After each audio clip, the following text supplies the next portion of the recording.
Hare Krishna, dear devotees, welcome for today's discussion on Nectar of Devotion. So, good morning. So, today is 12th May 2025, Monday, and today is a public holiday, Vesak Day. So, on this day, we are somewhat other committed to do this class for until 12. So, this is going to be the real marathon. Of course, no worries. In between, we'll take breaks. We'll take a break. If the subject matter is very heavy, we just take a break. Okay. So anyway, thank you so much, Vaishnava Kripa Prabhu, Gandhi Mataji, Nanda Devi Mataji, Sarguna Mataji, Karpaya Saras Mataji, and Shankar Prabhu for joining for today's session. Please accept my humble obeisances. All glories to Srila Prabhupada. So today is a very auspicious day. Today is there's a few things. One is Paurnami, full moon. At the same time, today also is a Vesak day. So the day Lord Buddha appeared. So we will start our what they call our day by doing invocation prayer. All right. So invocation prayer to invoke auspiciousness. Of course, in Nectar of Devotion, we will study why the invocation is very important. Okay. So let's do our invocation prayer. In your mind, offer your obeisances to Srila Prabhupada and all the Guru Varga by offering them a very beautiful flower, garland, or petals to their lotus feet. Om Ajnanatimirandasya Jnananjana Chakshurunmilitam Yena Tasmai Sri Guruve Namaha Sri Chaitanya Manobistam Stapidam Yena Bhutale Swayam Rupa Kadamayam Dadati Sva Parantigam Vandeham Sri Guru Sri Uttap Parakamalam Sri Gurun Vaishnavamscha Sri Rupam Sagrajadam Sahagana Raghunathan Vidam Tam Sajivam Sahatvaitam Savaduta Parijana Saitam Krishna Chaitanya Devam Sri Radha Krishna Padam Sahagana Lalita Sri Vishakan Vidamscha Nama Om Vishnu Padaya Krishna Prishtaya Bhutale Srimadi Bhakti Vedanta Swami Niti Namine Namaste Saraswati Devi Gauravani Pracharine Nirvashesha Shunyavadi Pasachiti Satarine Nama Om Vishnu Padaya Krishna Prishtaya Bhutale Srimadi Bhakti Siddhanta Saraswati Namine Shri Varshabhanavi Devidaitai Kripabdai Krishna Sambandha Vijnanadaine Prabhavi Namaha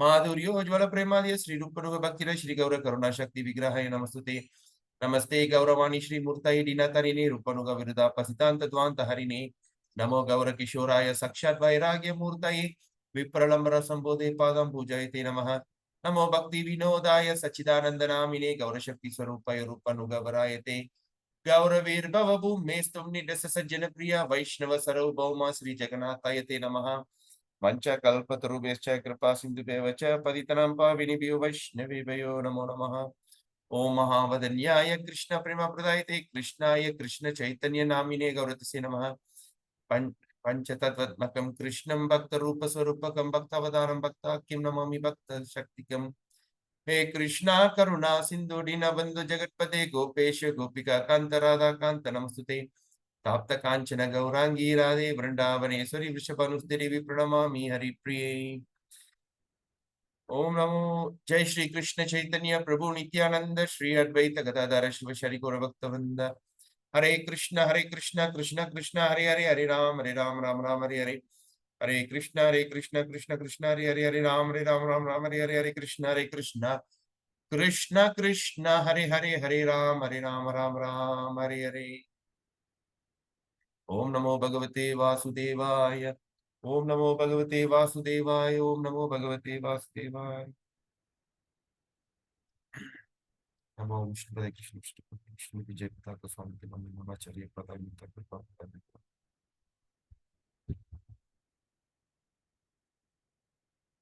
Hare Krishna.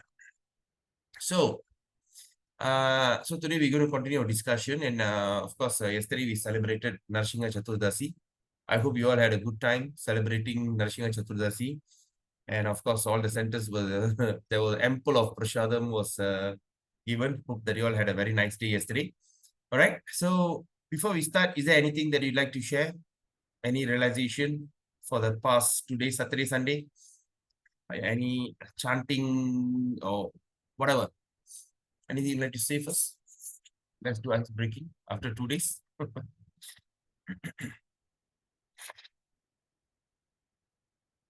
Nanda Devi Mataji, you want to say something? Gandhi Mataji, Sadguna Mataji, Shankar Rao, Kartiya Mataji, Vaishnava Prabhu.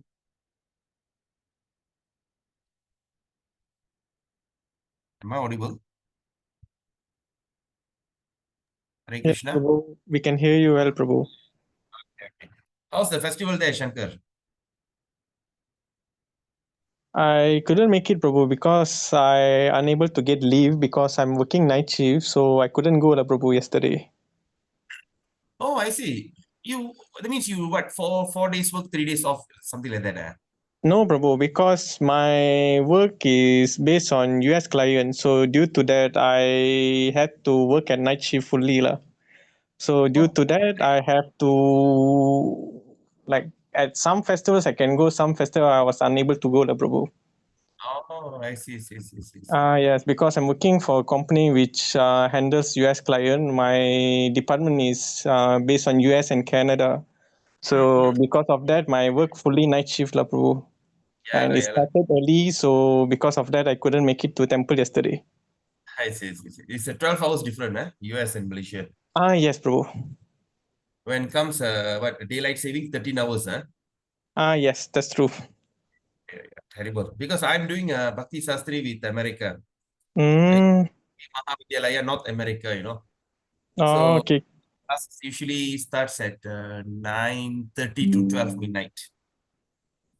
Oh, okay, understand. For them, 9:30 in the morning. Exactly, Prabhu. So because of that, to handle them at times will be quite tough also because we need to arrange some because I'm doing tech support, so at times it will be hassle also in case my work finishes. So I have to Yeah. pass some of my job to my colleague at times. Mm. Okay. No problem. As long your meditation is there, then it's good enough.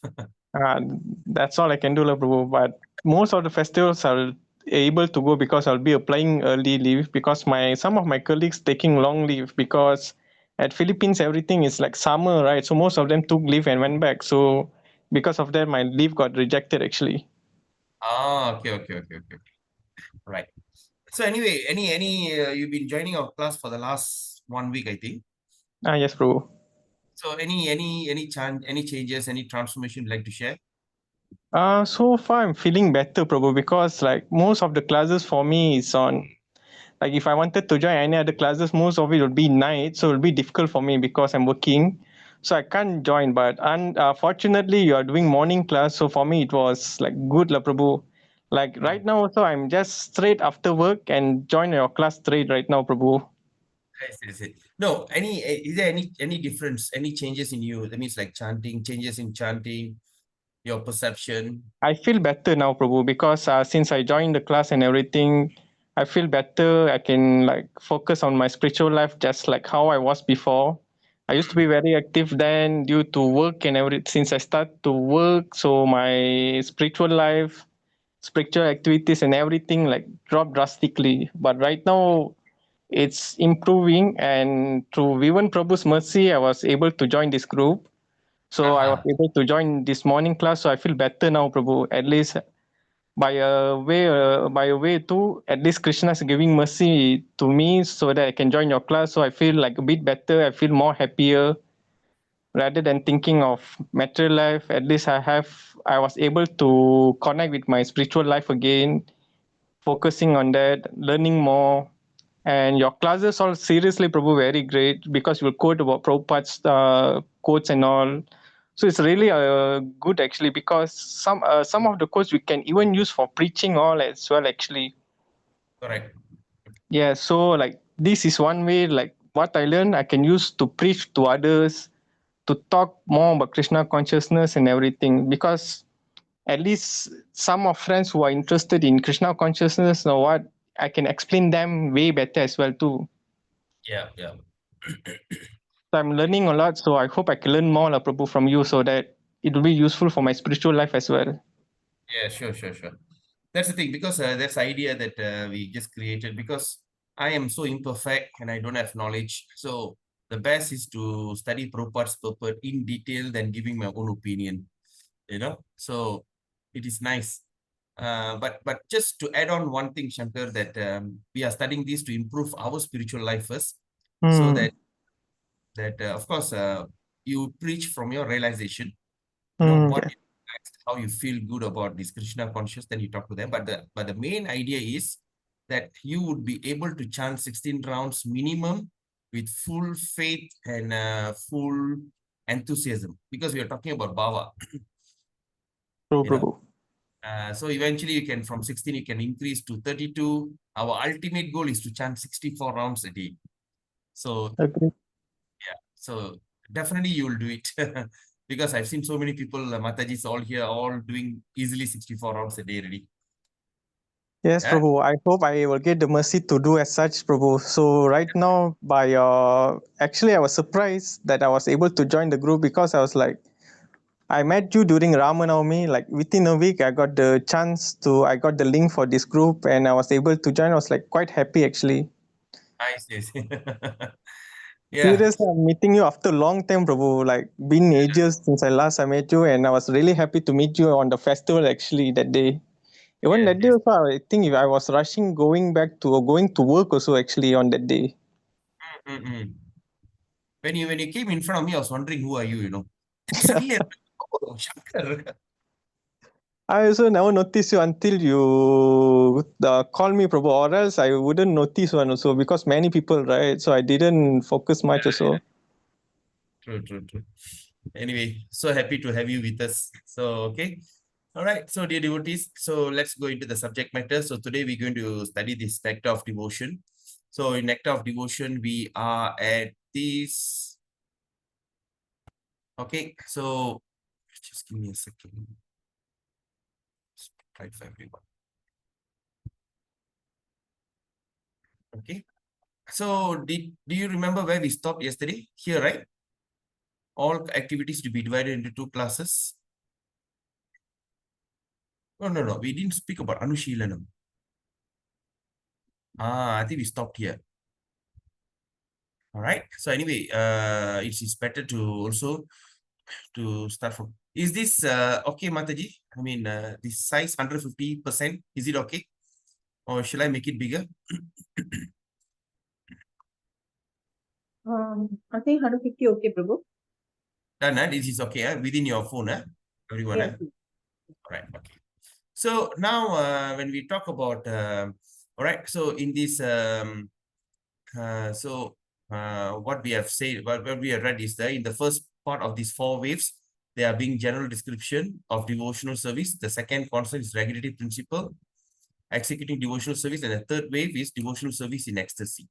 All right. The first wave is, okay, the first part. That means we are sitting on the first part. Total is 19 chapters. All right. So in this first part, what we have, the first one is general description of devotional service. All right. Here, actually, we are going to scientifically study devotional service in detail. All right. We are going to dissect it into small thing, and we're going to study about it. All right. And the second concept, or the second wave, we're going to talk about regulatory principle for executing devotional service. So here, what we're going to read about after this, then we will what we are expected to understand is that we do not do any kind of vrata. Vrata means what they call austerity. Virdam. In Tamil, we call virdam. Any kind of austerity, further austerity, or these kind of things, which is not going to enhance our devotional service. All right. So we have to follow the regulatory principle that it will enhance the devotion. Okay, I'll give you one good example. When it comes Ekadasi. When it comes Ekadasi, you see usually the devotee will be meditating what to eat. And they go to online, they check out how to cook something without grains. Yeah. So usually Ekadasi day is a day of restraint. But today, Ekadasi day is a day of feasting. All right. I'm not quoting anyone, I'm quoting it myself. When it comes to Ekadasi, there was so much. Like all normal days, we offer maybe what 4-5 items. On Ekadasi day, we end up offering what 15 items, 11, 12, right? Because everything easy to make. Varieties of fruits, varieties of roots, then buckwheat at night, buckwheat pizza. Oh my God, bad. So my realization came when one devotee, when we were cooking in the kitchen, and I was cutting a pumpkin, right? I'm cutting pumpkin, and suddenly one Mataji came and said, can we eat this? Then after that, I didn't get her, because then after that I was cutting this what they call uh, uh, what is that? Cucumber. And again she came and asked, can we eat this? I said, eat what for what? No, on Ekadasi because there's a lot of seeds inside. And I said, this is all allowed. I mean, this is a flower seed, like buckwheat and all this. Oh, no, actually on Ekadasi, I'm careful, I don't eat this. I said, come on, first of all, what are you supposed to meditate on Ekadasi? How many rounds are you chanting? How many books have you read? How much Krishna conscious were you? So that's supposed to be the meditation, not to think what to eat, what to avoid, and all this. So the restraining from food means restraining from cooking, because cooking take a major part, right? Then after that, eating takes a major part, right? You eat, So the thing is restraint. So now we understand. So the second concern is regulatory principle for executing devotional service, not for any other kind of things. No, I'm doing this vrata, I'm doing this ritual. If the thing is not going to enhance your devotional service, it's not worth it. And of course, the third wave, we're going to study about devotional service in ecstasy. Devotional service is so nice, so beautiful.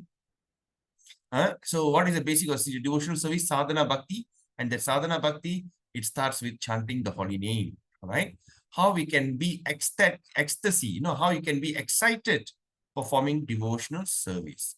And the fourth, we're going to study about the ultimate goal of life, which is the love of God. Right. It is no longer Bhaya Bhakti. You look at God, look at Krishna, look at, oh no, Kadol Kanakutiruare, I have to be very, very I have to be very awe and reverence. All these is no. So we are talking about love. You do not have awe and reverence when it comes to your father. You just be spontaneously, lovingly, and speak to your father. Okay. So what is that? Right. So this will be what Prabhupada said, explicitly described. Explicitly described means it is going to be a detailed discussion. And not only this, just simply describe, but also comes with their different symptoms.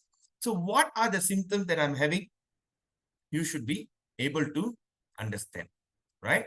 So tatra shushtu vaishishtyam asya kattayitum sputam lakshanam kriyate bhakti uttamaya satam matam. The authorized description of bhakti. The authorized description of bhakti or devotional service following what? So this authorized description of bhakti, it's following the footsteps of previous acharyas. Okay, it's going to be the footstep. That means we're going to do a practical studies. It's not a theoretical. So that means first we understand here when you see third wave is devotional ecstasy, ultimate goal of this thing, and all these are explicitly described with all the symptoms. You have the symptoms, what is that? But all these authorized scriptures, okay, description, it comes by following the footsteps of previous acharya. All right, previous acharya, all the sadhus, all the great teachers in Gaudiya Vaishnava Sampradaya, how they have practiced it. So can be summarized in the following statement by Rupa Goswami. So now Rupa Goswami is giving this thing. So this is a very, very important verse. So if you have a book, I believe that you all have a book. Please underline the statement. This is the first, when you see 1, that means it's the first wave, first chapter. The second one is first wave, text 11. Do you all get me? So what is the first wave? That means Eastern Ocean. Okay, let me explain to you this so that you will understand. Okay, so that means when you see the first one here, number 1, this shows the first ocean. We are starting with Eastern Ocean. Total of 19 chapters. So the second one, it means it is first wave. In per ocean got 4 waves. First Eastern Ocean got 4 waves. But as you go on, the waves increase, right? And this one is text 11. Do you all follow me on this? So number one, the first thing one means it is Eastern Ocean. Number two, the second dot one means it is called what they call first wave. And the last one is means text 11. All right. It's not like Srimad Bhagavatam, Canto 1, Chapter 1, text 11. It's not like that. When it comes to Bhakti Rasamrita Sindhu, we understand it that way. Right? Okay. So this is a very, very important verse. Right? It's a very, very important verse. So I hope that you all, if you don't have a book with you that you have not printed, and this Nectar of Devotion, I think a characteristic of a pure devotional service.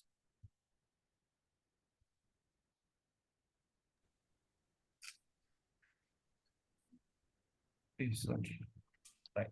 If not, if you can take a photo, right, and keep this. So what we understand from here, Anya Bila Shita Shunyam. Okay. Right. So Anya Bila Shita Shunyam. Jnana Karmadya Anavritam. Anu Kulyena. Krishnanu Sheelanam. Bhaktir Uttama. Anya Bilashita Shunyam. Jnana Karmadya Narvirtam. Anu Kulyena Krishnanu Sheelanam Bhaktir Uttama.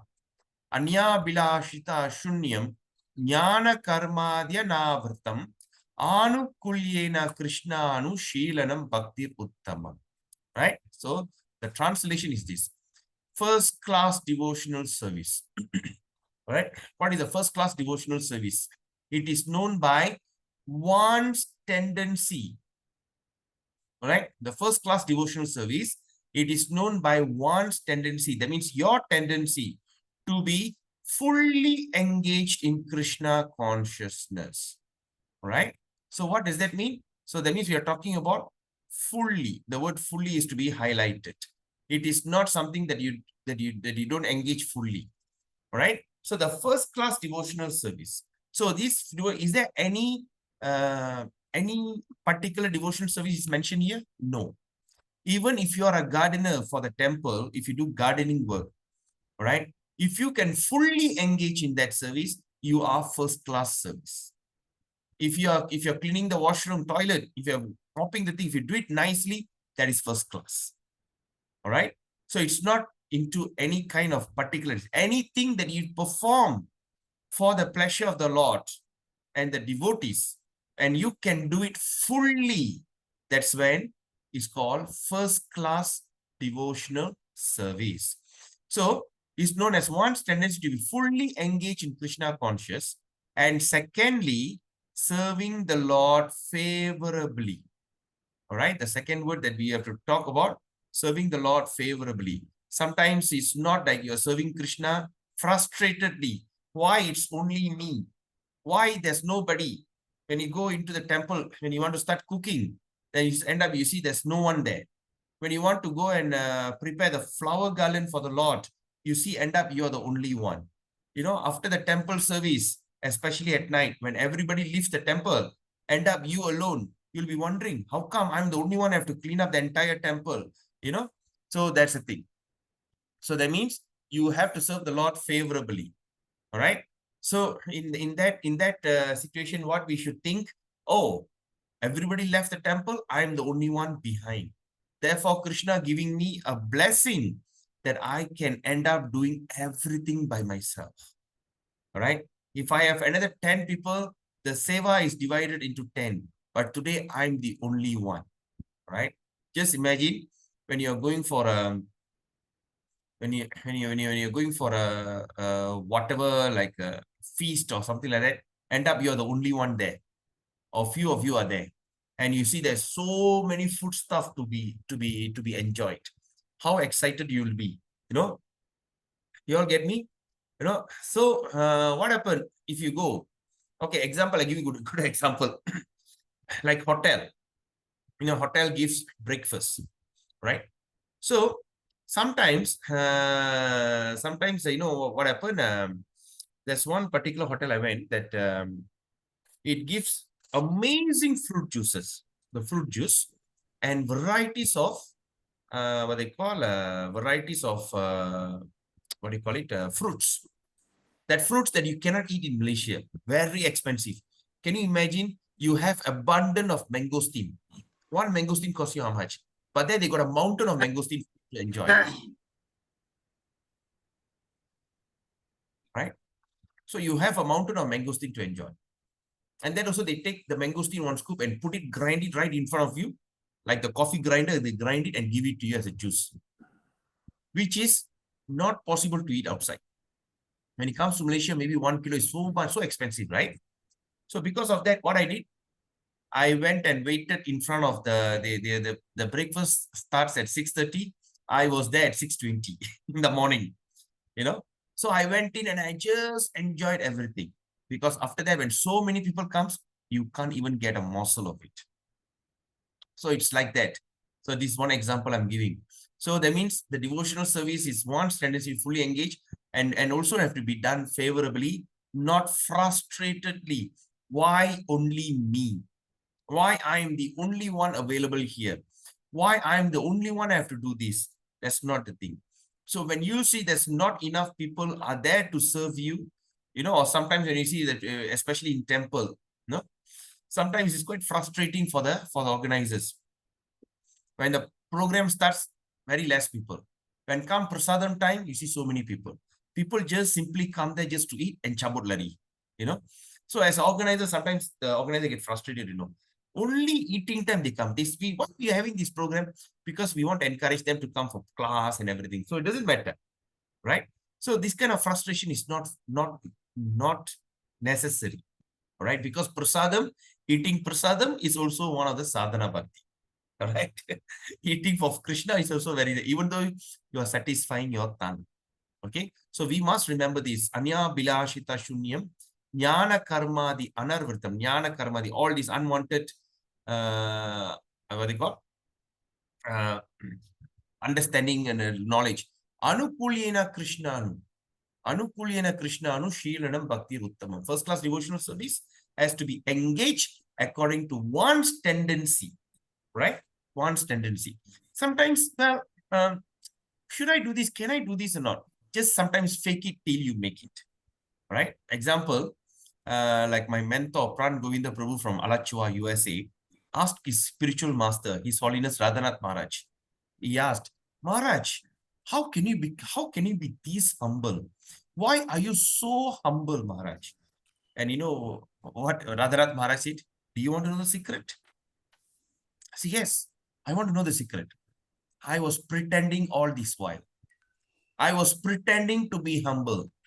I was pretending to be so graceful, so graceful. I was simply pretending. But you know what happened? The pretending became my nature. Until the pretending, I was just simply pretending, but it became the way of life. So, in other words, fake it till you make it. Even though you're frustrated in heart, I'm the only one who have to clean the entire pot. No, I'm very excited. Yes, even though in your heart is burning.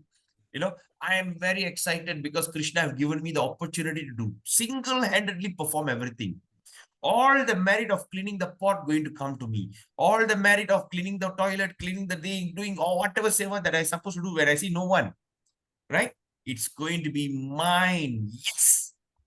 But your heart is burning. It's okay. Fake it. Until one day it will become your nature, you know, until it becomes. So that's why it says one's tendency, right, to serve the Lord favorably. So sometimes when you're not favorable, try to do it, then eventually it becomes favorable. The purpose is that one may also be in Krishna consciousness unfavorably. Yes, this is what I'm saying just now. Sometimes Prabhu, can you help me a bit, Prabhu? Yes, Prabhu. Can you please help me a bit? What is that, Prabhu? I don't know which book you're following now, Prabhu. I'm a bit lost. I am following that Prabhupada's Nectar of Devotion. Okay, thank you. Chapter, Prabhu?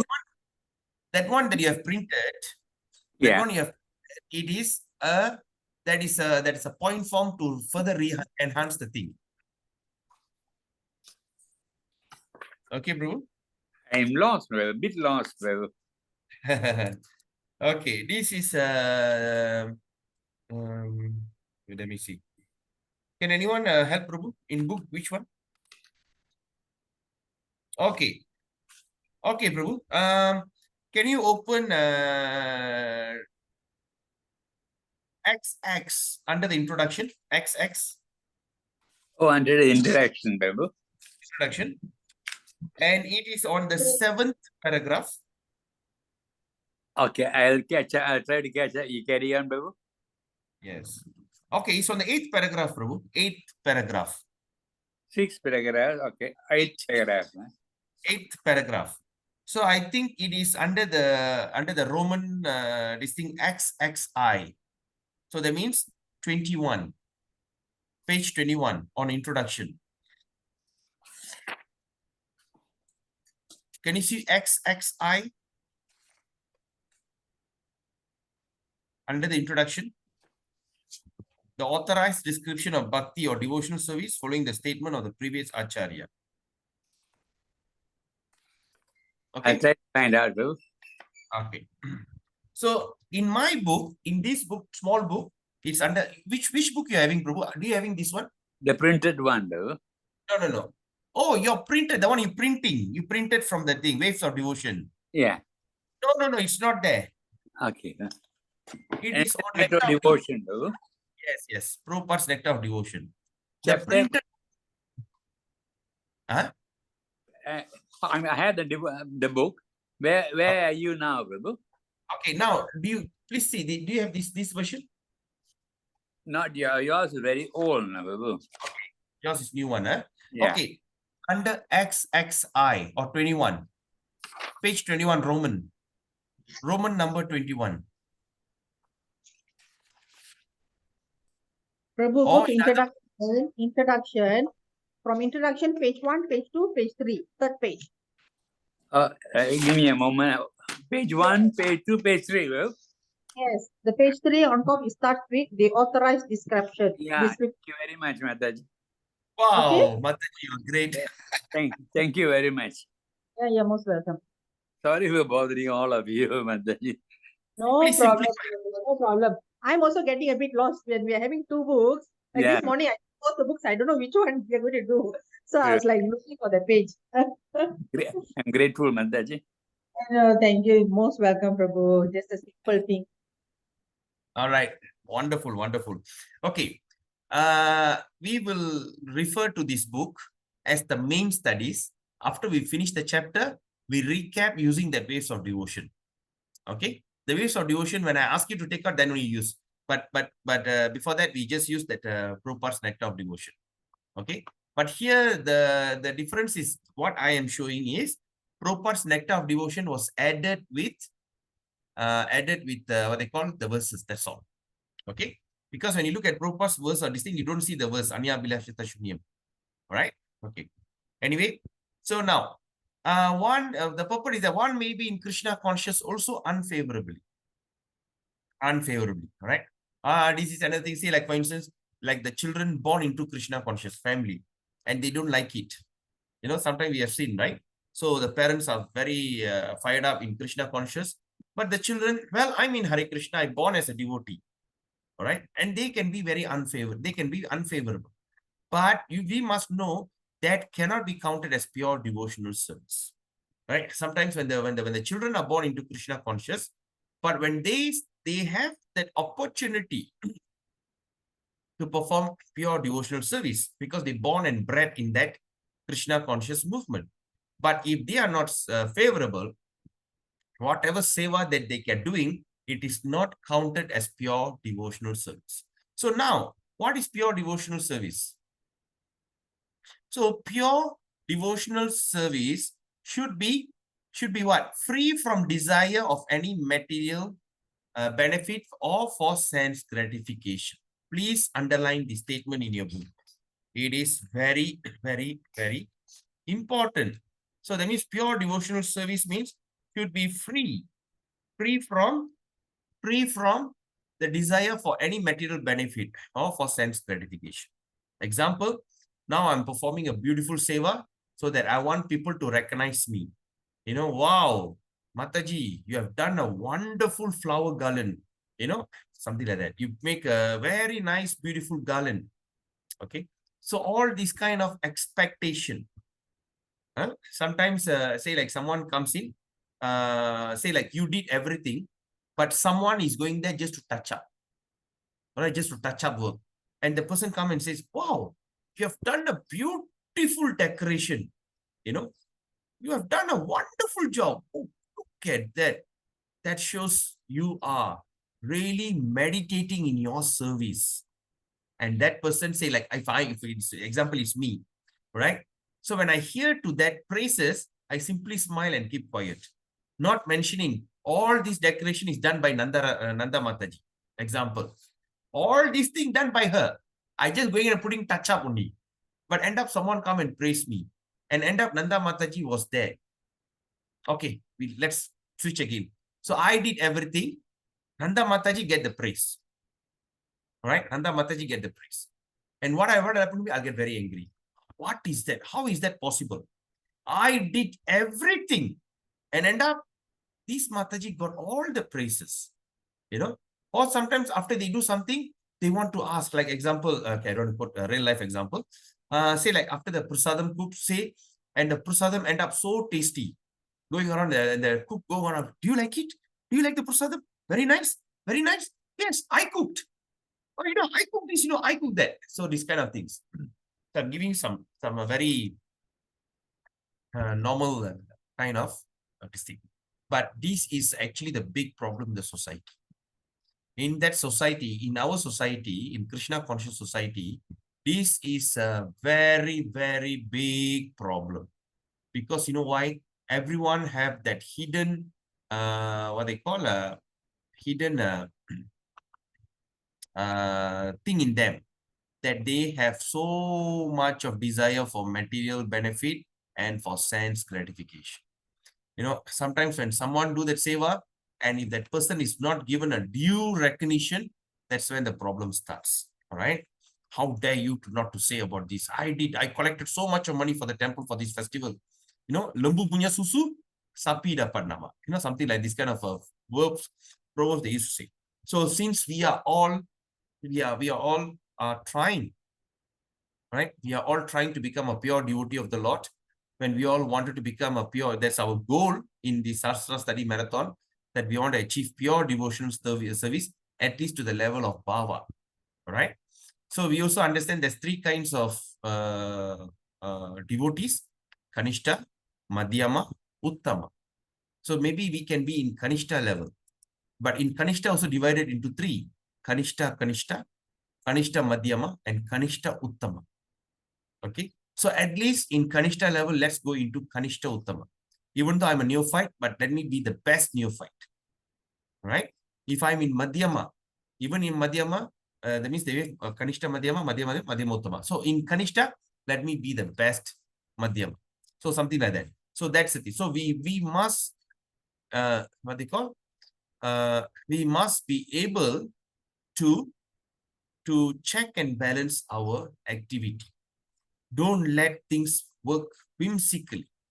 When a person gets angry, sometimes I've seen they can just go on getting angry. It's just like after the engine heat up, it can just go on flying, just can go on moving. So something like that. So we must remember that our goal is to serve Krishna favorably. Okay, the word favorably is here. Fully engaged favorably, not desire for any material benefit, all right, or any kind of sense gratification.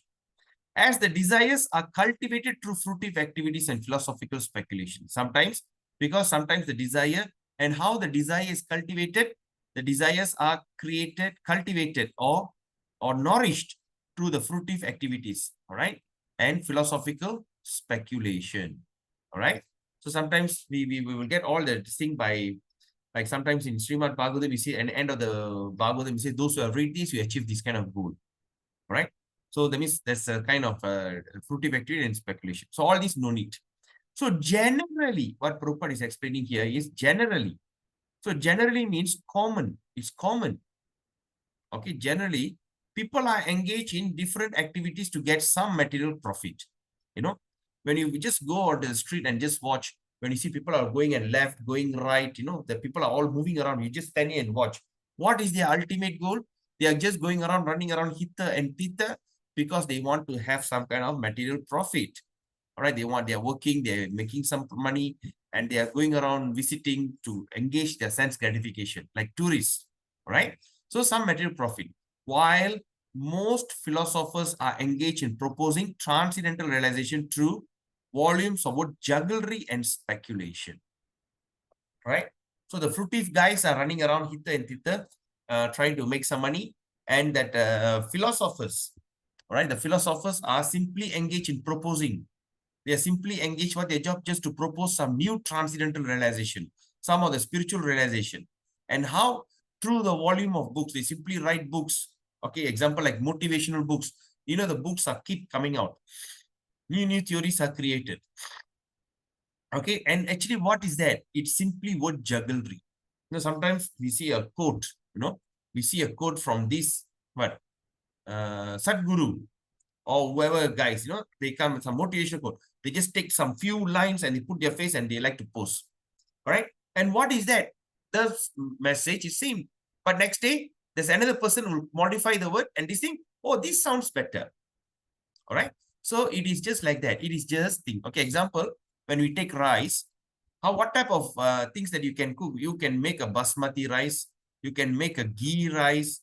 You can make a turmeric rice. You can make another yellow whatever jeera rice. But what is that? Rice. So simply change and adjust, right? Just to create. So that means how they do?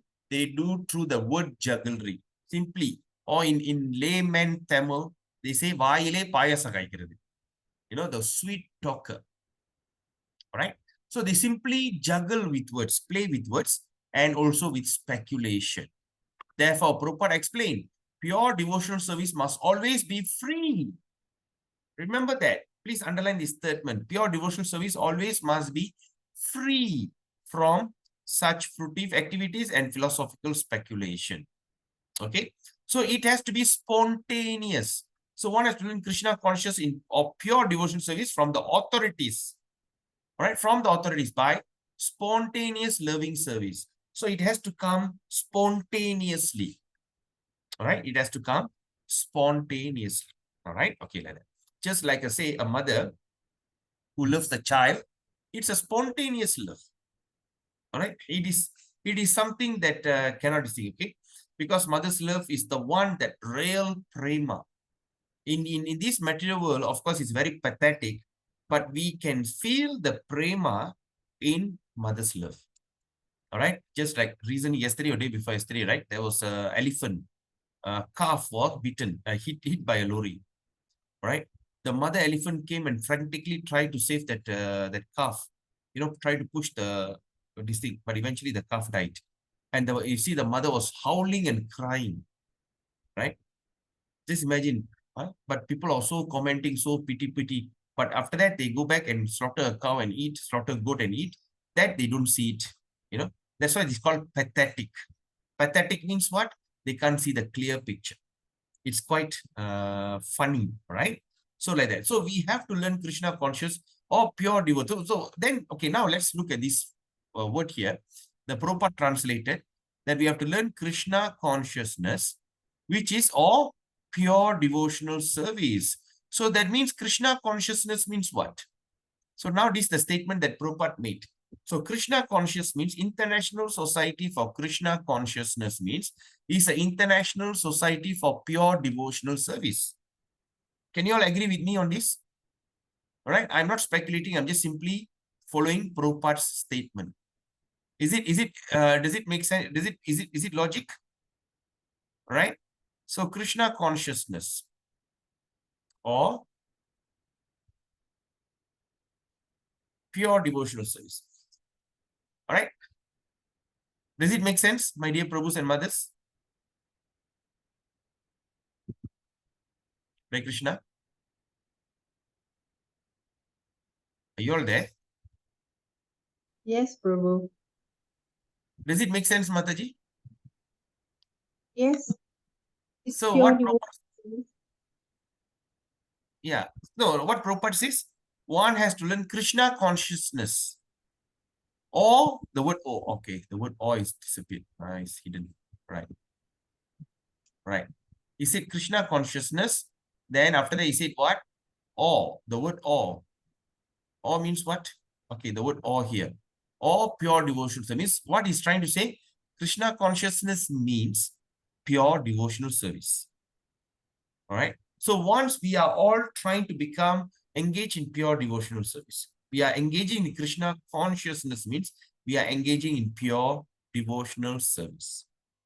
So when we can understand like this, International Society for Krishna Consciousness, it is also can be understood International Society for Pure Devotional Service. Can you all agree with me on this? Or anyone like to comment? Does it look like a speculation?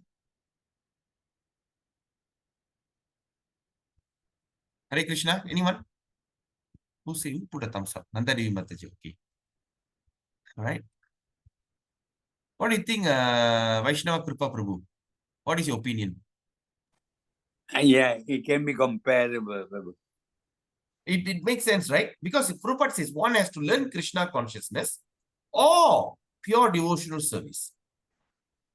So Krishna consciousness is pure devotional service, yes or not? Both same, Prabhu. And how? From the authorities, not by our own, what they call our own speculation or from some other cheap opinion. We have to listen from the authorities. Who is that authorities means? The one who are authorized. All right. Example, when I come, JPJ policeman comes, they have to be in the uniform. They have to undergo training. They have to be appointed. And after the appointment, they have to be authorized. Authorized to catch, take, restrain, everything they authorize. If I go and do it, finish. I'm not authorized. So they think I'm a car hijacker. So that is authorized. All right. But okay, that means authorized by the authorities. All our authorities like the Goswamis. All right. And how we do it? By spontaneous loving service. Spontaneous means what? Just like the mother's love for the child. That is no motivation. All right. So I am so happy that I'm loving my child. Yes, I'm motivated to serve my kid. No such thing. It's spontaneous. All right. So now Prabhupada explained, this devotional service is sort of cultivation. So what does that mean? We are cultivating this pure devotional service. It is not something like that you can get it. So cultivation means what? There is a process. There's a process of improving. Step 1. Okay. What is the thing? The what they call the Bhakti Yoga ladder? Step 1 is what? Anartha Nivirti. Sadhu Sangha. Step 1. All right. Step 1 is association with devotees. Then step 2. Step 3, like that. So it's a cultivation. It is not simply inaction for people who like to be inactive or devote their time in silent meditation. It is not for this kind of people, like Mauna Vrata, meditation, dhyana. It is not for this kind of people. So now there are many different methods for people who want this. There are so many methods, but cultivation of Krishna consciousness is different. So the cultivation of Krishna consciousness is totally different. The particular word Prabhupada say is used by Srila Rupa Goswami. The connection is Anushilana. Anushilana means what? Cultivation by following the predecessor teacher or acharya. Right? So we understand this. So this the word that we are using is Anushilana. So Anushilana means cultivation by following predecessors. All right. So we are cultivating by following our previous acharya. Okay. As soon as we say cultivation, we must refer to activity. Cultivation means activity. Without activity, all right. Now Prabhupada explained this very nicely here.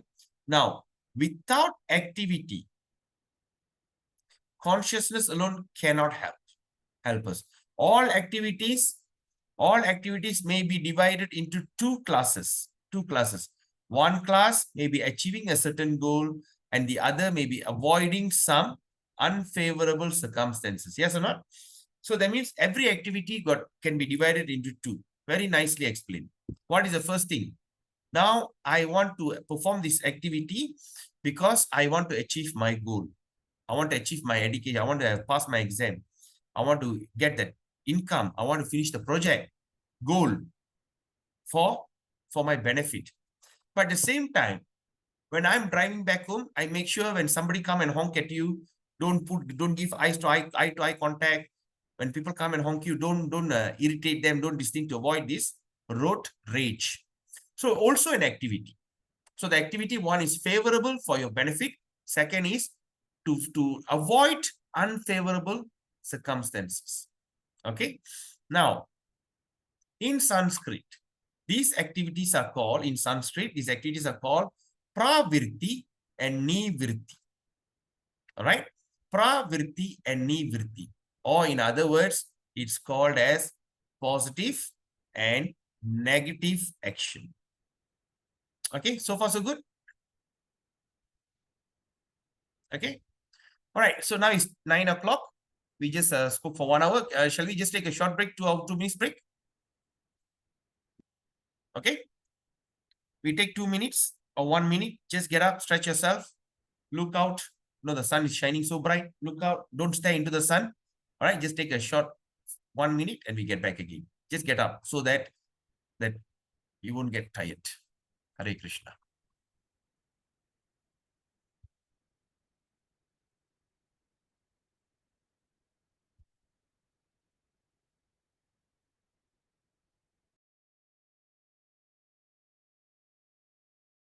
Hare Krishna.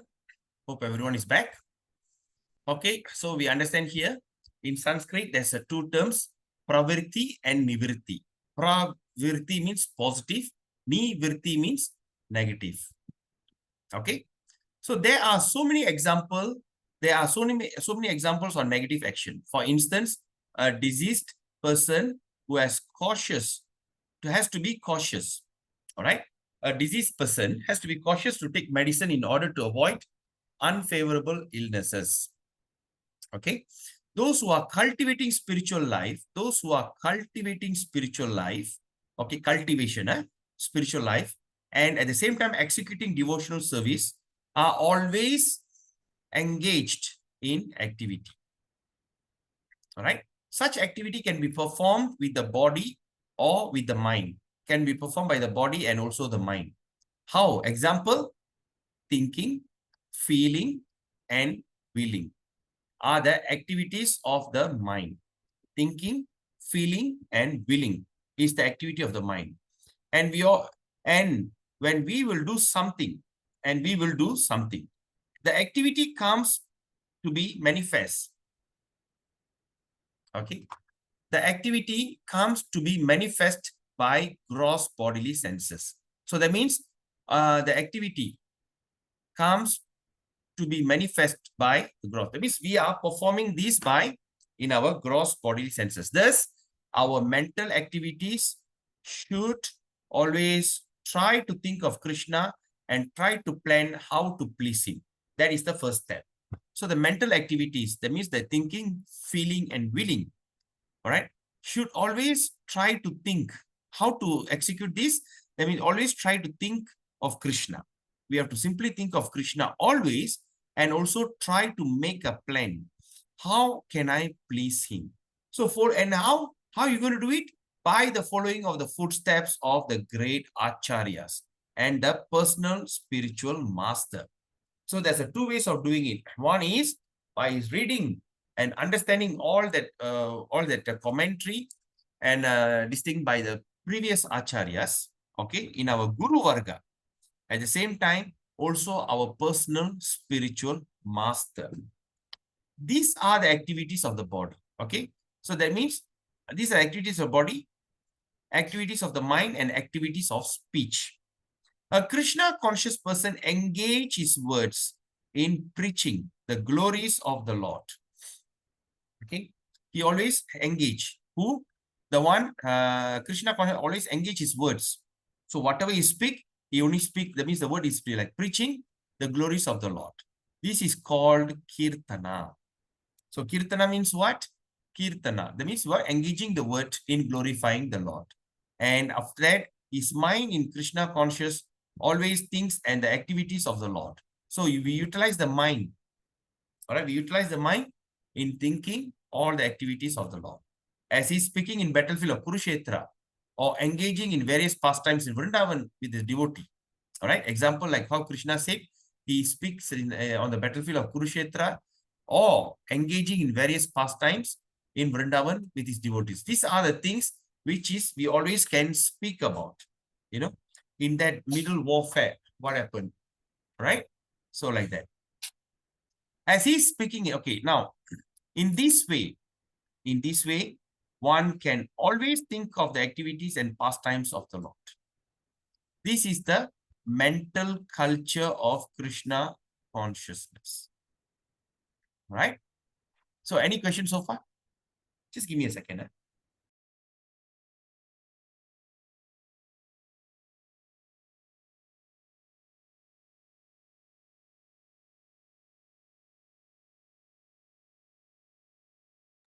Any questions so far? So far, so good?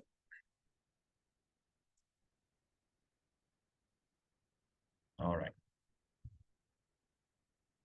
Okay. Now, similarly, Prabhupada continues. He said, similarly, we can also offer many services with our bodily activities. Okay, we can also offer many services with our bodily activities, but all such activities must be in relationship with Krishna. All right. So all activities must be in relationship with Krishna. The relationship is established by connecting oneself. The relationship is established by connecting oneself with the bona fide spiritual master. Okay. That is how relationship is established. We connected. Who is the direct representative of Krishna in disciplic succession? So what we can understand from here, our spiritual master, they are the, what they call, direct representative of Krishna. Okay. So in other words, Krishna comes to you in the form of a spiritual master. All right. So that's what is mentioned in the, give me a second.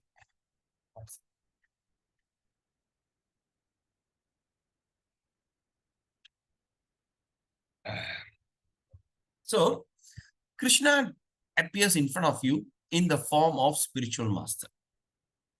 Therefore, it is mentioned in Chaitanya Charitamrita Adi Leela, chapter 1, on the title of spiritual master. He says, we have three types of spiritual master. One is your instinct, Chaita Guru in your heart. Then second is Diksha Guru that gives you initiation and connect you to the disciplic succession. And the third one is Siksha Guru who inspires you, who teaches you. All right. So there are three, these are the six. So they are all called the direct representative of Krishna in disciplic succession. Therefore, the execution of Krishna consciousness activity with the body should be directed by the spiritual master. Okay. How should you do? It has to be directed by the spiritual master. Then you perform it with faith. Okay. Just perform it. Just give me a second.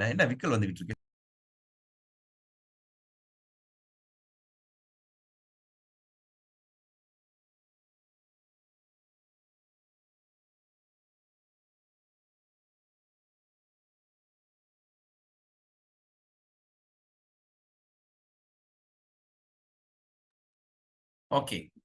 Now, has to be performed with faith.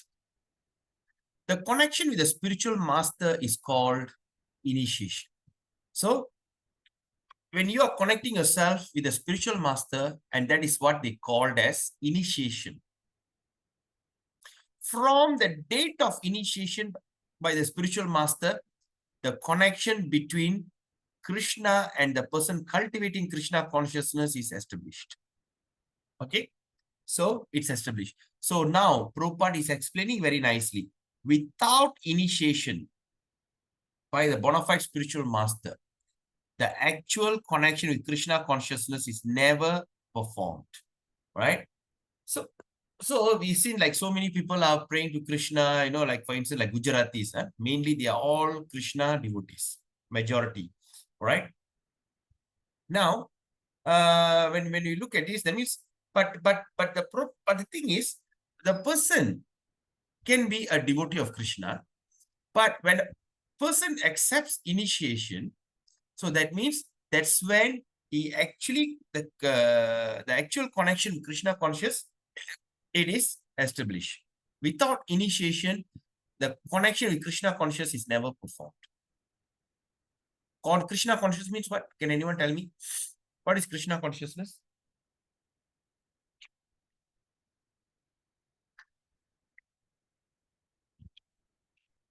What is Krishna consciousness, my dear Prabhus? Mothers, we just discussed just now. What is Krishna consciousness? Pure devotional service, Prabhu. Pure devotional service. So when we are all trying to become a pure devotee of the Lord, we are all trying to become a pure devotee, trying our best. So in order to do that, the step one that what we should do is to accept initiation. All right. So initiation is a very important process. So how to go for initiation? Number one, by following the 4 regulatory principle and chanting minimum 16 rounds. And engage in the temple service actively, right? So then you inform that you decide a guru, that which guru that inspires you, and speak to your temple president, and the temple president will create that opportunity for your initiation, right? So it's very, very important. Okay, initiation, it is very, very important because initiation, spiritual master is a bridge. Our bridge has been demolished many lifetime ago. Our connection with Krishna has been gone, demolished. So now the spiritual master is reconnecting you. All right, your lost consciousness, your lost memory, and your lost it. He is reconnecting you back to Krishna. So like that. So it's an actual connection. So those who have not accepting initiation, if you think you are ready, get connected to the nearest temple, do seva there, perform seva, not simply go there and say, I think I'm prepared for initiation. Because you have to be recommended by the president. Yes, this devotee comes to this temple, he do all this kind of seva, he's chanting 16 rounds, he's performing, he's following all the regular principle and this and that. So when he gives the recommendation, the spiritual master accepts you as the disciple. Just don't know why vehicles coming. My God.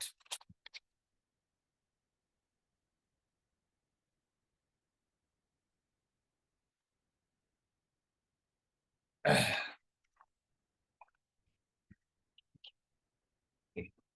Excuse me. All right. So now we understand here. Okay.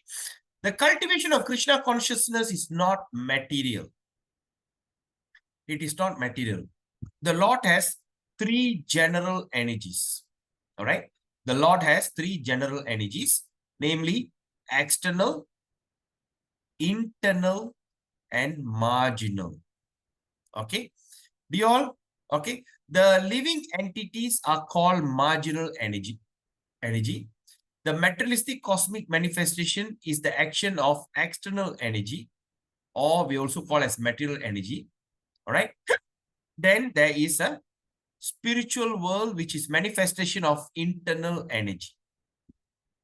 Okay. How many of you don't know what these 3 energy means?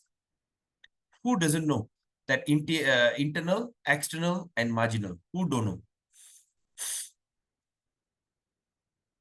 If you don't know, I can explain to you using the whiteboard. All of you know?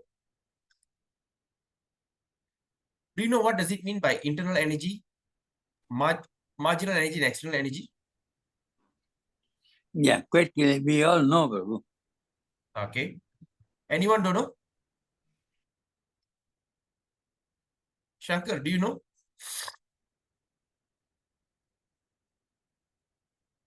Okay. So assume your silent means everyone knows, huh? Okay, right, no problem. Or if you don't know, I can go into the details discussion on the three energies. Prabhu, Yes, bro. you take a deep breath, Prabhu, Deep breath, huh? and clamp your nose with your fingers. And don't breathe until... Yeah.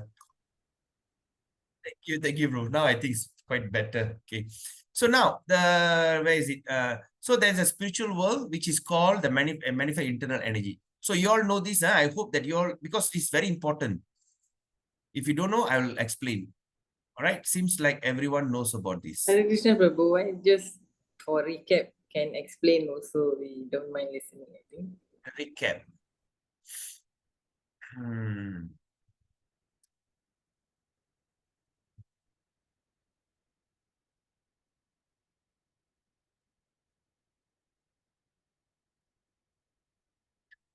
Okay. See, there are three types of energy.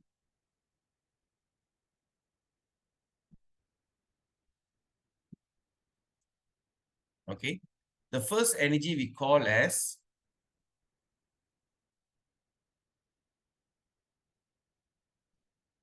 it is the first energy here. I put it in yellow, spiritual. And the second energy is, okay, I put brown, earth, right, material energy.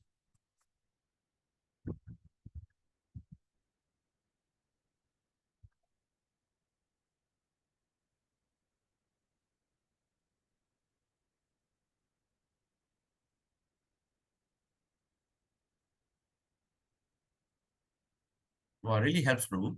Now my hiccup gone.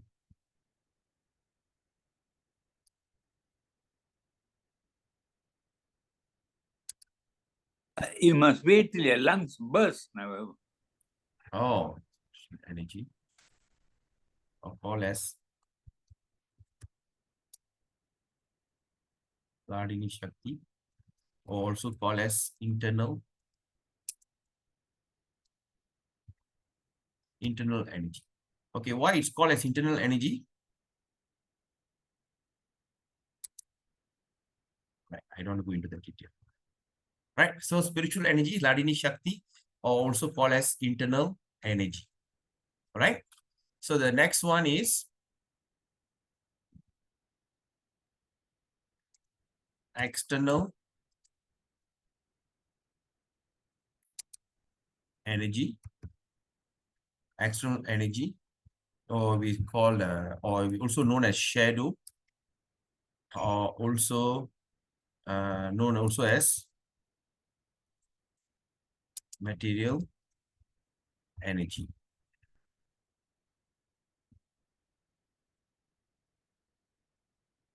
Right? So external energy, shadow, or material energy. All right. Now we are here. So we are here in between.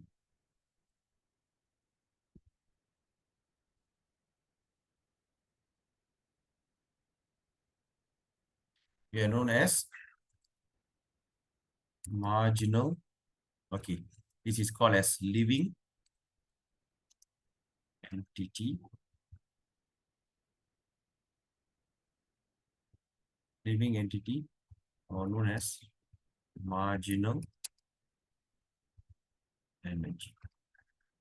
Right? All right. So why this is marginal energy? Why it's called living entity is called as marginal? Because the living entity is what happened? Now it has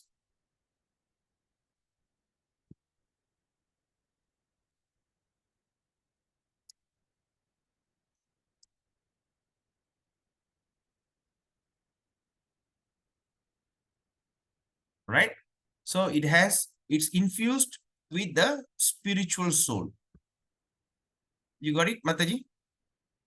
So that means it is infused. That means there's a spiritual soul inside. Okay, Mataji? Are you following me? Yes, Prabhu. Go on, go on. Then it also has now infused spiritual soul, but It is packed.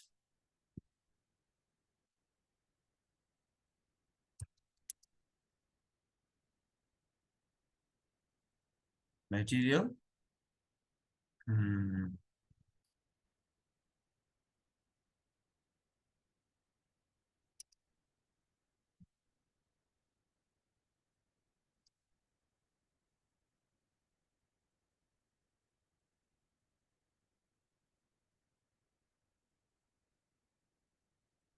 Right. So now this thing is first, okay. And this thing is also packed with material package. So that means we have two energies in us. All right. So in spiritual energy here, in this place, spiritual energy, there's no material energy.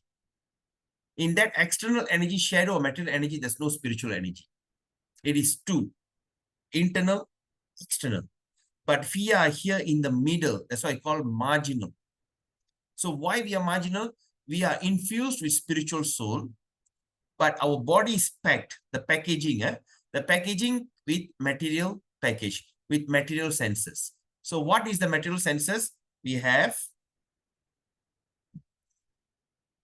five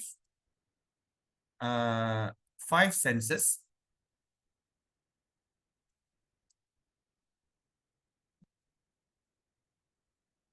Okay, we have five senses. We have five working senses.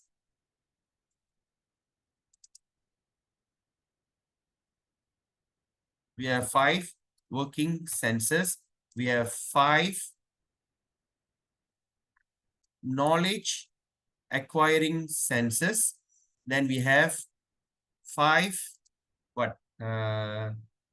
five senses, five working senses, five knowledge acquiring senses, and five what? Five senses. Sense object. Sense objects. Sense object. Okay. We have five sense object. Okay. Total how many? 20. Then we have also packed with subtle form. We also have a subtle body with mind, intelligence, and ego. And of course, we also have pradhana. Pradhana means use as per need. All right, pradhana means what? Three mode of material nature.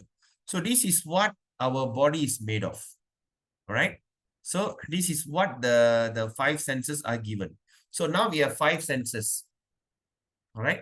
Okay, five senses, five working senses, five knowledge acquiring senses, five, not sense object, Prabhu. Our body is made of five elements, sorry, not SOEL. Sense object. That means the object of the senses, all right?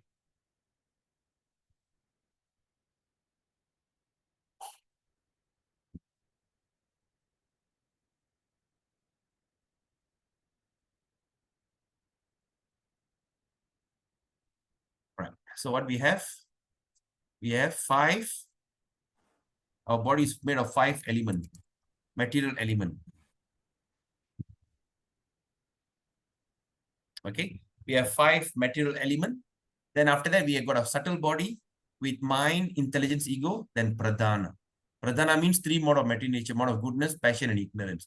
So total is how many? 1, 2, 3, 4, 20, 23. Total 24 elements from the material senses are given to you. And you, I mean, we as a poor soul are stuck in that. That's why we are known as the marginal energy. So Prabhu, the first five S is five elements, Prabhu. Five senses. Five senses. Eye, water, this thing. First, second is five working senses, five knowledge acquiring senses. Then body is made of five elements. Yeah. Air, water, the fire, and everything. Then we have subtle, which is mind, intelligence, ego. Then pradhana. Pradhana means the three mode of material nature you use as required. Okay. Okay, Mataji, you got this? Everyone?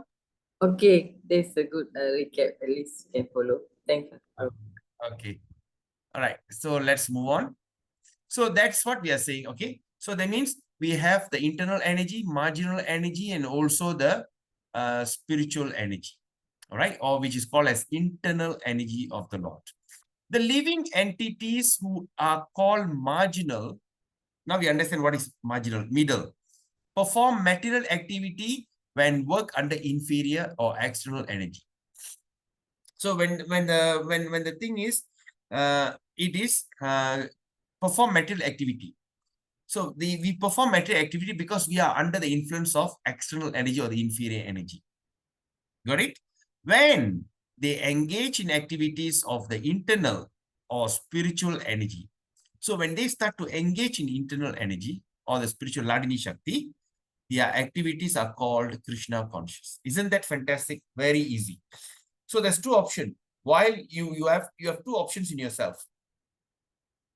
Forget the spiritual and simply engross in material. We are under the shadow energy or the external energy. And that external energy also called as material energy and also can be called as inferior. It's not great, so inferior. But when we realize that we have the spiritual spark in us, but engage in spiritual energy, that means so how am I engaging in spiritual energy? By using my sense of voice, working senses, sense of touch and everything. So I'm using my senses and engaging in Krishna, in spiritual energy or the internal energy, the original energy of the Lord. And that energy activity is called as Krishna consciousness. This means those who are great souls or great devotees do not act under the spell of material energy, but act instead under the protection of spiritual energy. Right? So they do not act under the spell of material energy. That means they are not influenced under the material energy. But instead they act under the protection of spiritual energy. Any activities done in devotional service, Prabhupada explained, any activities done in devotional service or in Krishna consciousness are directly under the control of spiritual energy. That's why I remember Bhakti Brahad Bhagavata Maharaj, when he came to Ipoh, Sungai Siput, he was giving a class. He said something that actually attracted my heart and captured my attention. But I took that photo of the reference and I just couldn't find it. But anyway, I'll just tell you what he said. If you go to temple, you do seva in the temple, you do service in the temple, you are actually manifesting your original position in spiritual body. Are you all following me on this? You are manifesting your original position of your spiritual body. Example, when you go and work somewhere, you have to put on the uniform. If you're a police, you have to put on your police uniform. If you're a doctor, you have to put on your, what they call the coat, lab coat or something like that, right? So you have to put on the dress, says that you are now working under this whatever jurisdiction. So similarly, when you come to temple, when you engage in devotional service, you are putting on or in other words, you're discarding your material gross body. You are acting under the spiritual, what they call swarupa, spiritual body. So that's the only time you can manifest your spiritual body. Are you all following me on this? When you chant Hare Krishna, that's when you're manifesting your pure original potency of your tongue, your pure potency of your ears. Technically, we are using our tongue, our lame tongue and the ears, and of course our mind, which is all corrupted. But actually, when you start to chant, when you start to do sadhana bhakti, you are actually under the control of spiritual energy. And not how? It's a direct control. Okay, you are under the direct control of spiritual energy. We must remember this. We are under the direct control of spiritual energy. So, when we serve in the temple, when we engage in devotional service, you are manifesting your original form. You are not in any human form.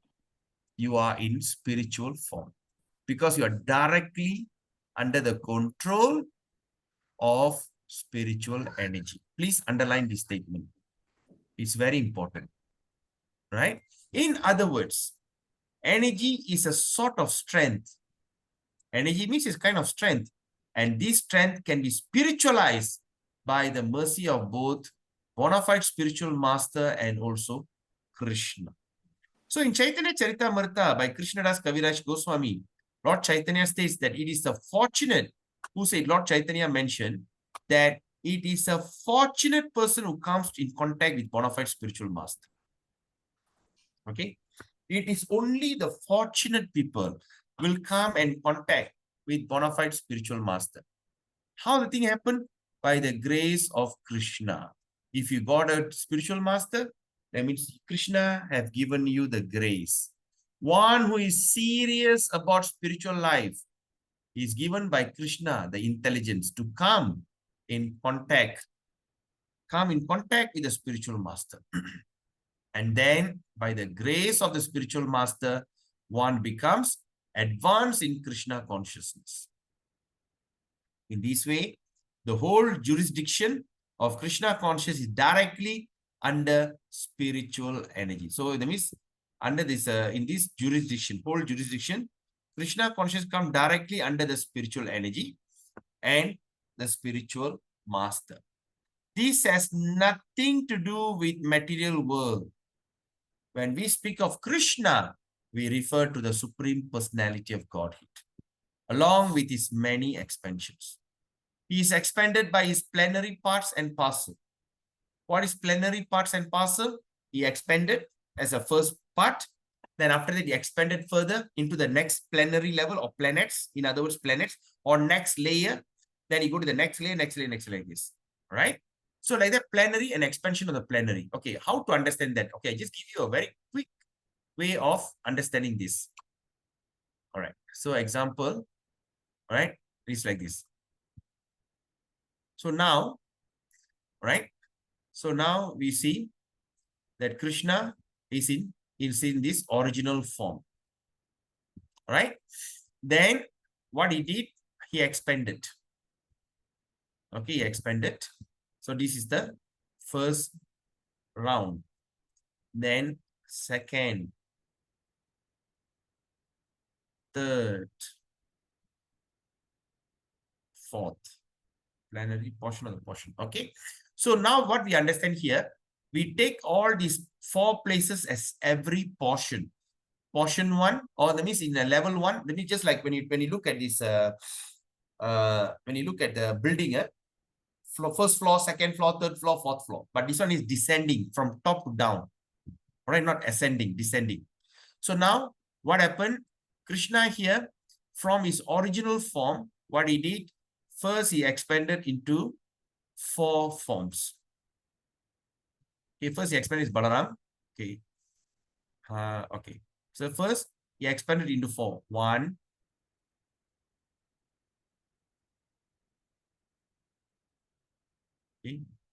1, 2, 3, and 4.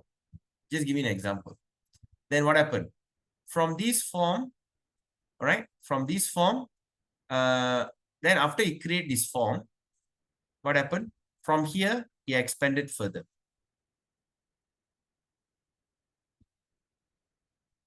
All right, this is the first portion, and this is the second portion.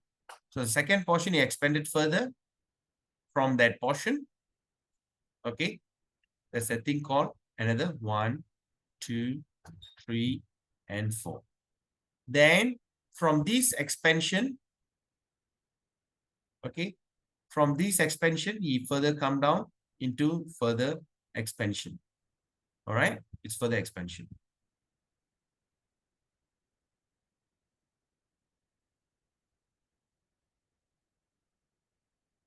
Okay, 1, 2, 3, and 4. Then from this expansion, he further came down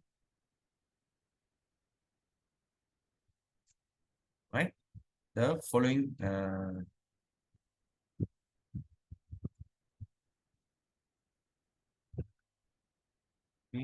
one, two, three, four. All right, this is the thing. So what we understand from here? First, Krishna expanded, right? First, Krishna expanded. From here, Krishna expanded. Then after that, from this expansion, another expansion.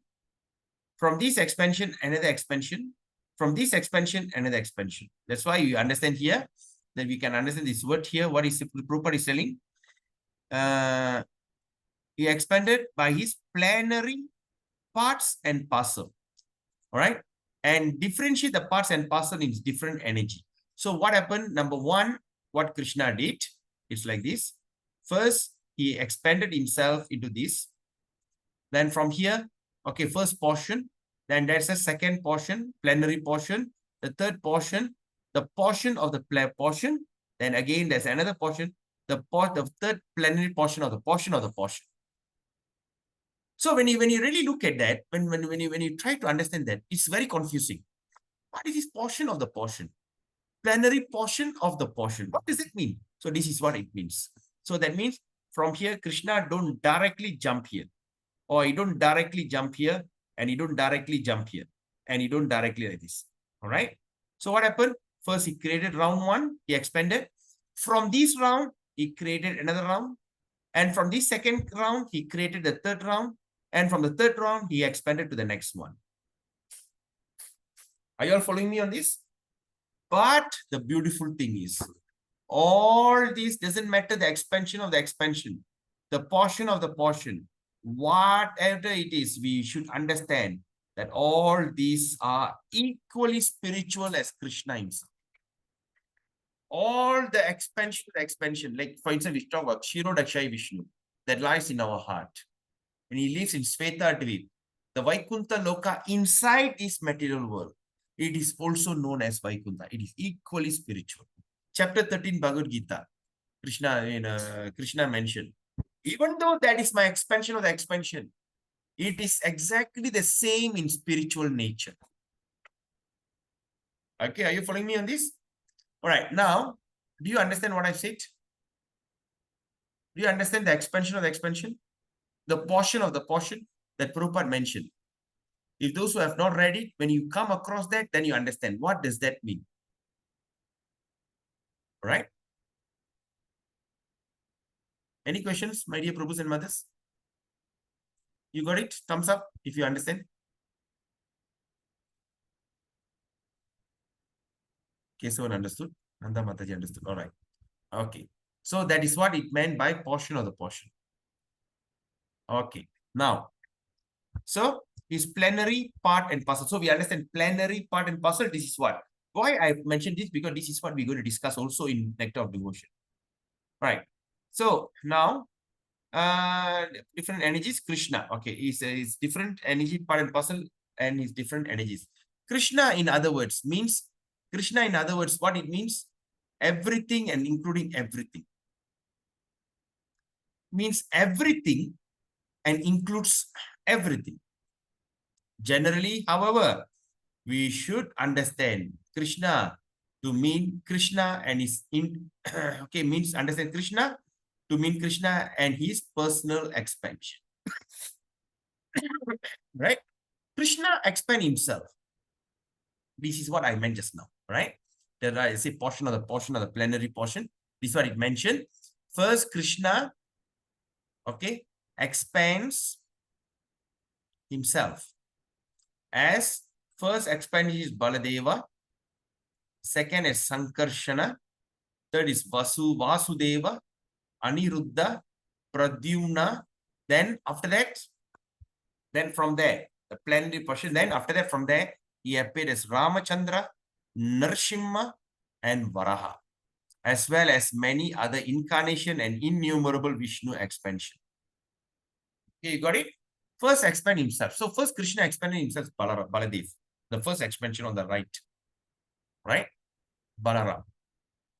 Then from Balaram, he expanded as Vasudeva, Aniruddha, Pradyumna. Okay, so Sankarshana, Vasudeva, Aniruddha, Pradyumna, the first 4 expansion. Then the Sankarshana, Vasudeva, Aniruddha, Pradyumna expanded another expanded. And after that, the final expansion became Narayana, Mahavishnu. Right? Then from Narayana came Shirodakshai Vishnu. Garbho Dakshai Vishnu. From Garbho Dakshai came into what they call Shirodakshai Vishnu. Like that. Okay. So these are described in the Srimad Bhagavatam as to be innumerable and uncountable waves. Numerous is to be numerous and uncountable waves. So Krishna includes all such expansion. So Krishna includes all such expansion as well as his pure devotees. In Brahma Samhita, it is stated that Krishna's expansion are all complete and in eternity, blissful and cognizant. All right. That means all that expansion of Krishna, it is complete, it is eternal, blissful, and cognizant. Om Purnamada Purnamidam. All right. So like that. So devotional service means. Now Prabhupada explaining what is devotional service. So devotional service means to prosecute Krishna conscious activity, which are favorable to the transcendental pleasure of the Supreme Lord Krishna. Please underline this statement. So devotional service means to prosecute Krishna conscious activity, the activity of Krishna conscious, which are favorable to the transcendental pleasure of the Supreme Lord. Never, never, never go and fight with another devotee lamenting. You know, you think I'm the only one need to cook? What you all are doing? Imagine you are invited to a house as a guest. The husband invites you, please come to my house. You go to the house and the wife start to show long face. The wife start to show long face. Why? Why? You got nothing else to do? We got a lot of work to do, you know. Why you need to invite this person here? This and that. Then you say you heard that. Right? Then after that, they come show you long face and put the food, not boom. And it's just like can't be bothered. At that particular moment, how humiliating it is. So usually we just walk out. When that kind of incident happens, we just simply walk away from the house. Or we just eat a little for the gesture and we try to move out as soon as we can. But at the same time, when we have the same attitude when it comes to Krishna service, you think I'm the only one need to do? You think I'm the only one need to do? Imagine Krishna is there in the form of deity and he's listening to all of you. He have granted you permission actually. When you are coming to the temple and do something, even to pluck a flower to give to Krishna, it is all by permission of his internal Shakti, Ladini Shakti or Mother Radharani. The internal Shakti, Ladini, just now we said the internal potency, it is none other than Srimati Radharani. If Srimati Radharani don't allow you to do this seva, you can never do it. That's why you're chanting Hare Krishna, praying to Mother Radha. Hare Krishna, Krishna Krishna, Hare Hare. Hare Rama, Rama Rama, Hare Hare. We are praying and begging to Mother Radharani. Please kindly engage me in your service. Please, Mother, engage me in the service of the most beautiful person, Krishna. And also engage me in the service of the one who owns the reservoir of all pleasure, Ramachandra, Rama. Hare Rama, Aniruddha, Abhiram, Rama. Give me that, allow me to do that seva. I beg you, Mother, because by doing this seva is the one that satisfies my senses, that satisfies my existence. Until to the level I can even not to think about going to heaven, going to, even to Vaikuntha, even to Vrindavan. I don't care all that. You can even throw me in hell. You can throw me anywhere.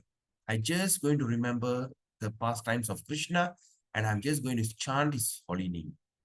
Because chanting the holy name is so pleasurable even to be there. That is how potent. And give me the ruchi, the taste. Give me the taste, my dear Mother. We are begging Mother Radharani for such a boon. So when we are lamenting, oh, only me, only I, what these fellows are doing, this one party is doing, oh, when that party comes, this party don't come, this party come, that party don't come. All this kind of nonsense things is happening. But we must understand, you are not the doer. You are permitted by Krishna to do that seva on that particular day. And that permission is granted by Srimati Radharani. Because Srimati Radharani is the one that ensures that all that paraphernalia, all the seva to Krishna happens. That is why Krishna came in the form of Srimati Radharani, in the form of Lord Chaitanya Mahaprabhu. When he came, all her associates like Kamala Manjari, like Rupa Manjari, all that Manjaris came along with her because they all are made servant of Srimati Radharani. They came and they performed their pastimes along with her. So she is Radharani in the form of a male form. So that means Krishna came down in the form by taking golden complexion of Srimati Radharani. So when we are getting an opportunity to serve the Lord, we must remember that you are granted permission. Granted permission in what sense? Maybe you should have done something great when Srimati Radharani goes through the fire. Well, look at this, Padita Tarna have done something in his previous life or 10 life before. Maybe you have given a 5-cent donation to a Brahmana. Give him a chance now. So without you realizing, suddenly you see a devotee, you get attracted to the devotee, talk to them, who are you guys actually? Then you associate with them. They say, can you like to come and join us for prasadam? What is prasadam? Some sanctified vegetarian food. It's going to be very tasty, really. But don't worry about money. It's free of charge. Oh, and you can eat to your neck. And good news is, you can come every day and eat along with us. Shall we make a commitment? They say, but how? Never mind, you come and enjoy. Taste our prasadam first. Day one, go eat prasadam. My God, what is this? What kind of food is this? I've never eaten such a tasty vegetarian food. Tastes good? Yes. Why not become a vegetarian? But it's okay, kid. Forget about that. Come again. Make sure tomorrow lunch I see you again. Can, huh? No paise. I don't feel shy, I don't have money to. Don't worry about all that Krishna provide. Just come. Second round, third round. Then while eating, actually what you guys are doing? Oh, we are doing this. So Radharani creates that opportunity for you. Then you take up sadhu sangha, bhajana kriya, anartha nivritti. Step by step, you go through the yoga ladder until you come to the level of bhava. Then you come into the level of prema. All these things is by allowance. It's not by coincidence. It is not by what they call. There's no coincidence. Everything is scientific. So we get that opportunity. So next time when you go to the temple, when you are doing the seva, we must remember this in our heart. I have been granted this opportunity to perform this particular service to their lordship. And that approval was personally signed by Srimati Radharani. Yes, approve this person to come and do this. Right? Oh, yeah. Who's that person? Now, give him a chance or give her a chance. See what he did. But after you go there, after you become advanced, then after that you start to show your true color. Only me. I'm the only one I have to do. I am the only one. Sometimes come to the seva. Oh, no one is there. End up, I am doing everything. Frustrated. Next time, I better don't go to the temple. Any seva comes, cooking or cleaning. Oh, I better don't go. Because I know nobody will come. End up, I have to do everything.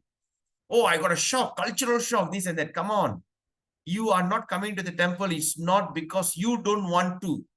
Srimati Radharani don't want you to come and serve the temple. Remember that. She doesn't want you to be there. So we have to be very careful. We are almost there. Srimati Radharani is willing to give all that love, all this prema to you. But when we start to show the color of getting frustrated, getting angry, I am the only one, you will never remember. You can't even imagine. Swiftly, you will be flown away. You'll be kept as, all right, I'll keep you first. We'll see next birth. Then you have to wait for next birth. Then suddenly you get an opportunity like this. Hey, who is this guy? Oh, what are you guys doing? Can you come for lunch? Can you do this in the then sadhu sangha, bhajana kriya, anartha nivirti, then slow by slow. But you want to be this level. That means, you went up to hit to 40%. Then after that, Radharani put you away. Then next birth, okay, you start from 40%. Let you get triggered. Oh, then you say, oh, I think I need to serve in the temple. You won't know. Then you be enthusiastic, serve in the temple, go. Until one level, there'll be a checkpoint. In that checkpoint, suddenly our false ego manifest. Come on. Okay, never mind. Put him away. Let's think about his next birth. Give him round 3. Right? Then you go to 80%. 80%, we go so good. And suddenly, sometimes we see sadhus. Pam, something happened. Put him away.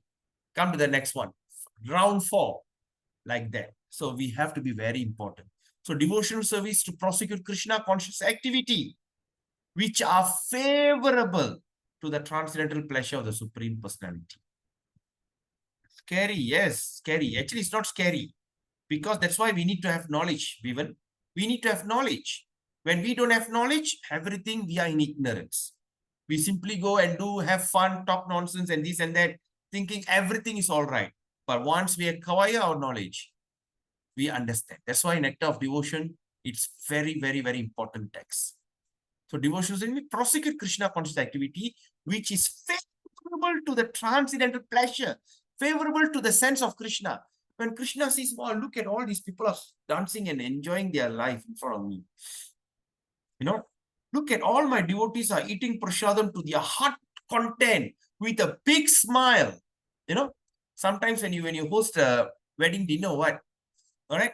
Like I don't know, nowadays modern is all out already, but in our tradition, in my culture, in my family, even there's a wedding. So after the wedding done, the father, mother, whatever it is, they immediately run down to the place where they're serving food. They straight go to the dining area.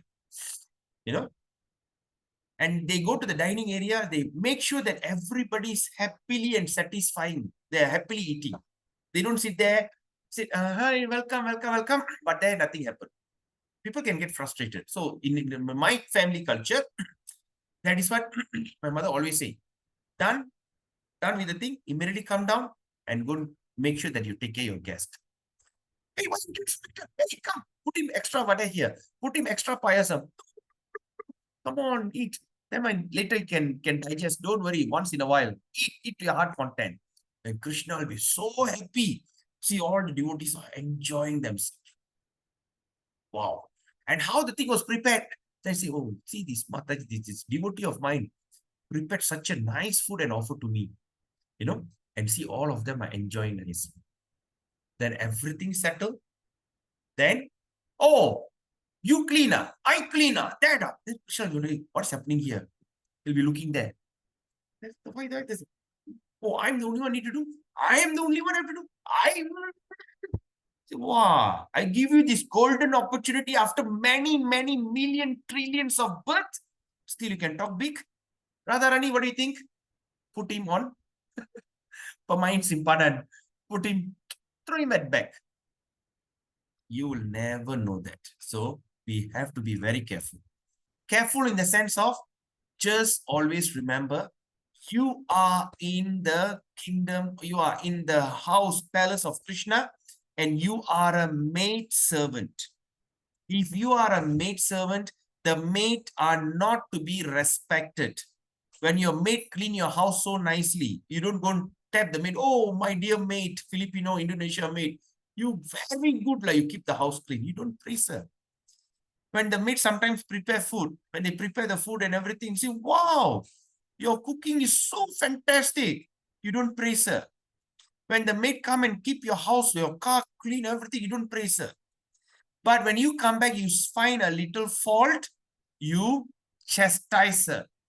What, you're sleeping? I see the dirty there, why you cannot see her. Why the thing is not like that? Why the cloth that you fold, it's all this thing like, crump, what they call it, okay? Kalinjiriki, kasingiriki, in Tamil we call kasingiriki. Why? All the good things, you don't praise her. Little thing, you chastise her. So we always must remember we are the maidservant. As a maidservant, I do not deserve any kind of glorification. I don't deserve any kind of praises. I don't deserve any kind of recognition. Because I am a maidservant. You understand? I am the maidservant. The maids are not deserve recognition. Just think about the maid in your house. We don't respect them. We don't, what they call, see what they are doing. We just say, everything's okay, fine. If everything's not fine, that's it, Shikna. Similarly. So we must always remember that. That's why we have to be as humble as a grass, as tolerant as a tree, in order to become successful in spiritual life. And you may think, I think this one doesn't work for me. Okay. Anything else that work for you? Anything else that you can think that can go to work for you? Nothing in this universe. Nothing. That's why we have to follow the footstep. Right? We must always, that's why we given a name Das or Dasi at the back. Das means servant. Servant means we must have that servitude mentality. Not raise your chest, raise your head and try to show some kind of authority. So when we can perform this kind of devotional service, we can easily achieve the highest goal of Bhava Bhakti. Right? So then, and any activities which are not favorable to the transcendental favor of the Lord cannot be accepted as devotional service. Angrily go and wash the pot. Angrily go and cook. This thing. So what example Prabhupada give? Like the great demon Ravana. Ravana, Kamsa and Hiranyakashipu were always thinking of Krishna. Yes or not? They were always thinking, meditating of Krishna.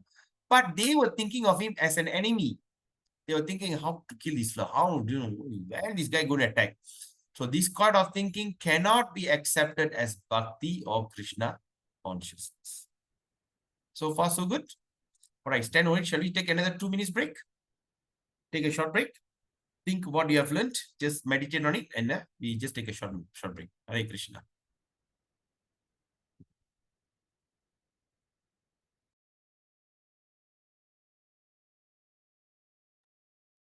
Hare Krishna. Let's continue.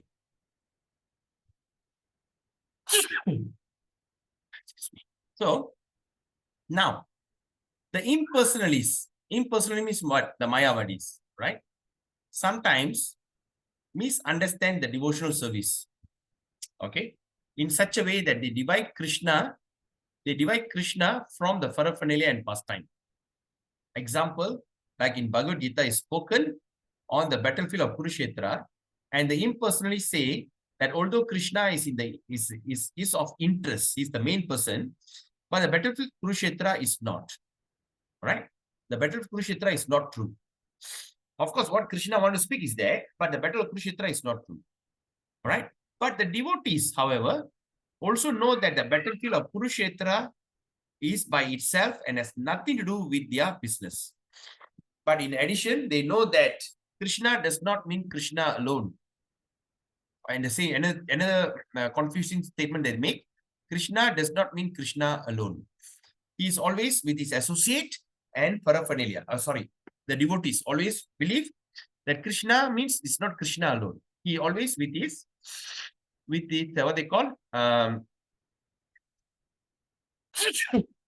so he's always with his associate and paraphernalia.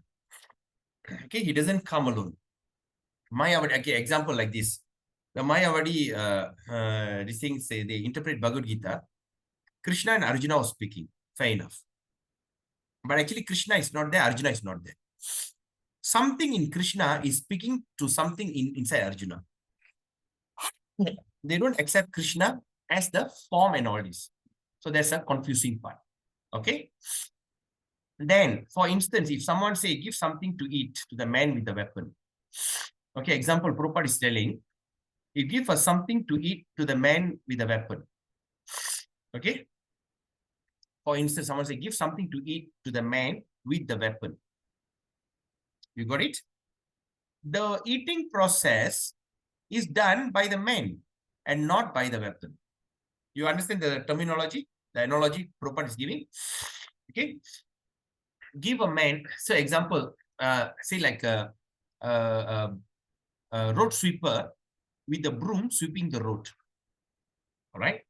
Then I see it's very hot sun. Then I tell my children, my daughter, go and give a bottle of water to him. Go and give him a cup of water for him to drink. Okay. Who? The man with the broom, example. The man with the broom there, go and give him a cup of water.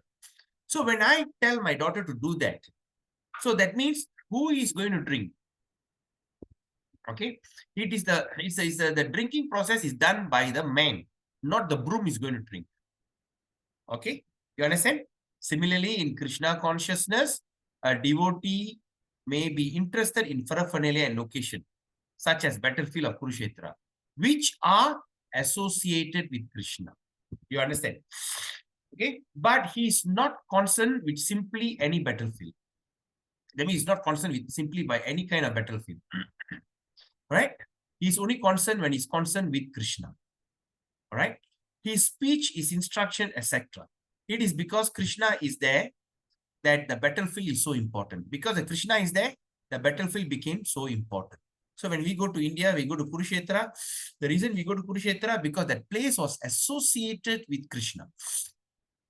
We don't see the place associated with Duryodhana or Karna, all these people that got killed there, killed in action. We just go there because that place Krishna spoke Bhagavad Gita. Even the place, we don't use the word, this is the place where Arjuna received Bhagavad Gita. Okay, we just say the place where Krishna spoke Bhagavad Gita. So, what Prabhupada is explaining here, this is the summary understanding of Krishna consciousness is. Okay, this is a summary of Krishna. Without this understanding, Prabhupada also say, without this understanding, one is sure to misunderstand why the devotees are interested in battlefield of Kurukshetra. One who is interested in Krishna becomes interested. That means one who becomes interested in Krishna also become interested in all the different pastimes and activities. All right, like for instance, we are going to Vrindavan. Why? Because Krishna had his childhood pastime. We want to Mathura. Why? No, so Vrindavan, he had a pastime with his gopis. Mathura, childhood pastime with the mother. Dwaraka, he was a king. He was a king there. So that's why we associate, we like to go to that place which is had his different pastimes and activities associated with him. So now, now in the next one. The definition of pure devotion, devotee. All right? The definition of pure devotee. What is the definition of pure devotee? And Prabhupada is quoting what? As given by Rupa Goswami. So Prabhupada is not even giving his opinion. He's saying the definition of pure devotee is given by Rupa Goswami. Where you can find that? In Bhakti Rasamrita Sindhu, the book that we are reading, can be summarized this. All right? Can be summarized like this. His service is favorable and is always relation to Krishna. This is an important statement. The pure devotee is that means his service, the service that he performed, it is favorable, and secondly, it is always in relation with Krishna. The first word that we should always think, underline, is this word.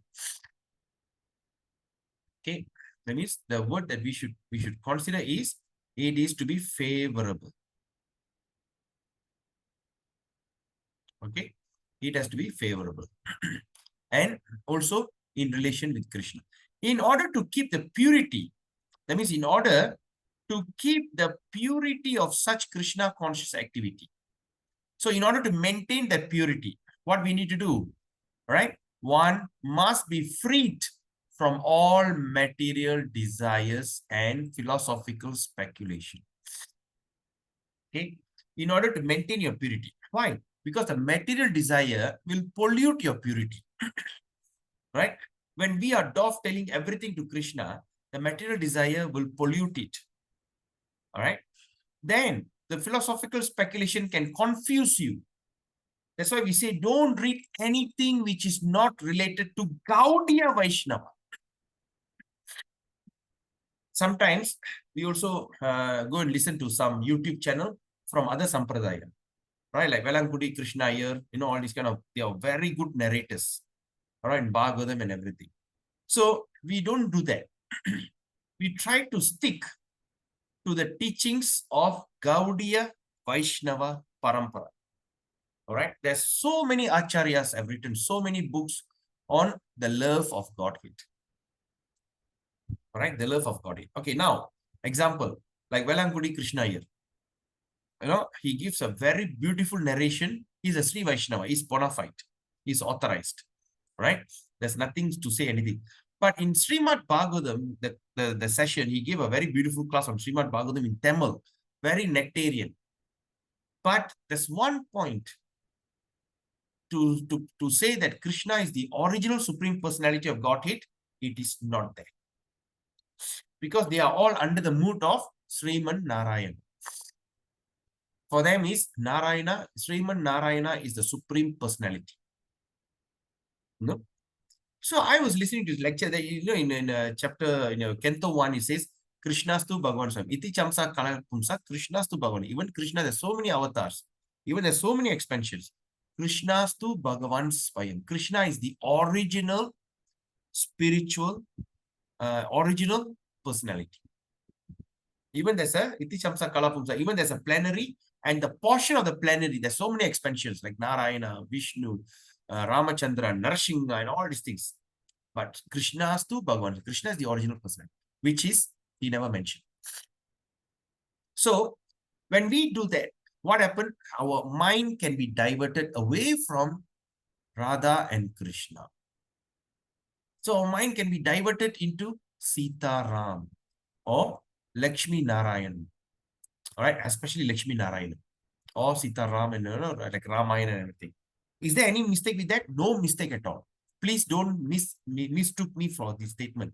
It is not a mistake at all. Even you go to Vaikuntha Loka, it's a liberation. All right? It's a liberation. Even you go to Ayodhya Dham, the border between Vaikuntha and Goloka Vrindavan, in middle, there's a Ayodhya. Even you go there, it's a great liberation. There's no doubt about it. Okay? There's nothing. Even go there, you will never be born again. You will achieve the highest perfection. Right? But now, after every 1,000, after every 1 day of Lord Brahma, after millions of years, millions of yuga, divya, what they call? Yuga. That means after we have Satya Yuga, Treta, Dwapara, and Kali. 4 yugas. These 4 yugas combined, we call as Divya Yuga. Like that, times by 1,000, it is half day of Brahma. Okay, times another, times 2 means it's whole day of Brahma, morning and evening, night, right? So like that. So in one Divya Yuga, one time Krishna will appear, right? And of course, at the same time, Krishna, Lord Chaitanya will appear. And it's mentioned, after every 7 Kali Yuga, Lord Chaitanya will appear. But when Lord Chaitanya appears, there's also Chaitanya Gaura Narayan. Gaura Narayan. So Gaura Narayan means what? Lord Chaitanya will appear and to propagate this Krishna conscious, but the ultimate goal is to go to Vaikuntha Loka, to be the associate, personal associate of Lord Narayan. And it's after so many cycles, I've forgotten the cycle, after so many cycles, after many, that means after, say, example, 1 day of Brahma, that means 2000 Divya Yuga. 2000 Divya Yuga. One Divya Yuga is 4. Satya, Treta, Dwapara, Kali. 1. Like that, times by 1000 is 12 hours. Times by another 1000 is 24 hours. After how many millions of trillions of human life? Uncountable. Then Krishna will come and also Lord Chaitanya will come in the form of propagating the original understanding. What is it? No, it's not the original understanding. The topmost understanding. And that topmost understanding is to become the personal associate of Srimati Radha Rani. To become a personal associate. Personally associating. We see Krishna dancing with gopis. We have in the place is Goloka Vrindavan. It is very mysterious. And that is the top secret in the Vedas. And it's even hidden Even the great acharyas, great devotees, they also couldn't find it until Lord Chaitanya, Krishna himself come and reveal it. Yes, look at this. This is what the top secret. All right. So like that. So we do not read or try to take class or this thing from any other parampara or any other philosophical speculators like Buddhism, Jainism, and the worst thing is if you get stuck with these bogus gurus like Sai Baba, this flow, what do you call? What is it? Sadguru. That is the greatest misfortune. That's the greatest misfortune, right? So when you look at that, so we have to be always remember that we should always keep our mind straight and stick to Gaudiya Vaishnava. Prabhupada has given huge sum of book. We have got Srimad Bhagavatam. We have got Bhagavad Gita. We have this, what they call Bhakti Rasamrita Sindhu, Nectar of Instruction. Even Nectar of Instruction, which is such a tiny book. How long did we take? You know, we took how long? We took almost a month. 60 hours of discussion. Just this tiny book. Imagine the what they call the depth of the knowledge.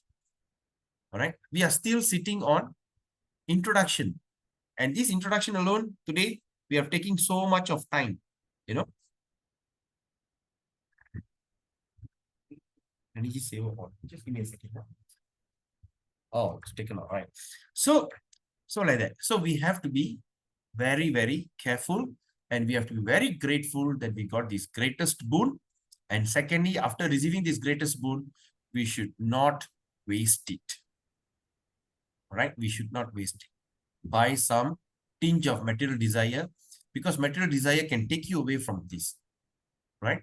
And philosophical speculation. Keep it within Gaudiya Vaishnava. There's so many books, right? There's so many books even in Gaudiya Math, so many narration, right? So it's all, take it and study that book and keep that book as your lifetime goal of achieving perfection. So now any desire except for the service of the Lord is called material desire. And the philosophical speculation refers to the sort of speculation which ultimately arrives to the conclusion of voidism and impersonalism. Right? The conclusion is there's nothing like nirvana, like Buddhism, so Buddhism and Jainism, or impersonalist. God is not no form. So this conclusion is useless for Krishna conscious person. Right? How about Sikhism, Vaheguru? Well, I'm not sure, but Vaheguru, it means it's a combination of word Vasudeva, Hari, Govinda, Ram. Right? Have you heard about that, Mataji? Because I've got a friend who told me. Oh, I'm hearing for the first time. Tell me again, Prabhu. Vaheguru, Vaheguru is Okay. Vasudeva, Hari, Govinda, Ram. Oh, All right. This is just been the Singh, or used to come to Ipoh. yeah. He told me that. He told me that one of the what they call what is it called, the priest there, Grantha. Yeah, Guru Granth. Yeah, the Granthi.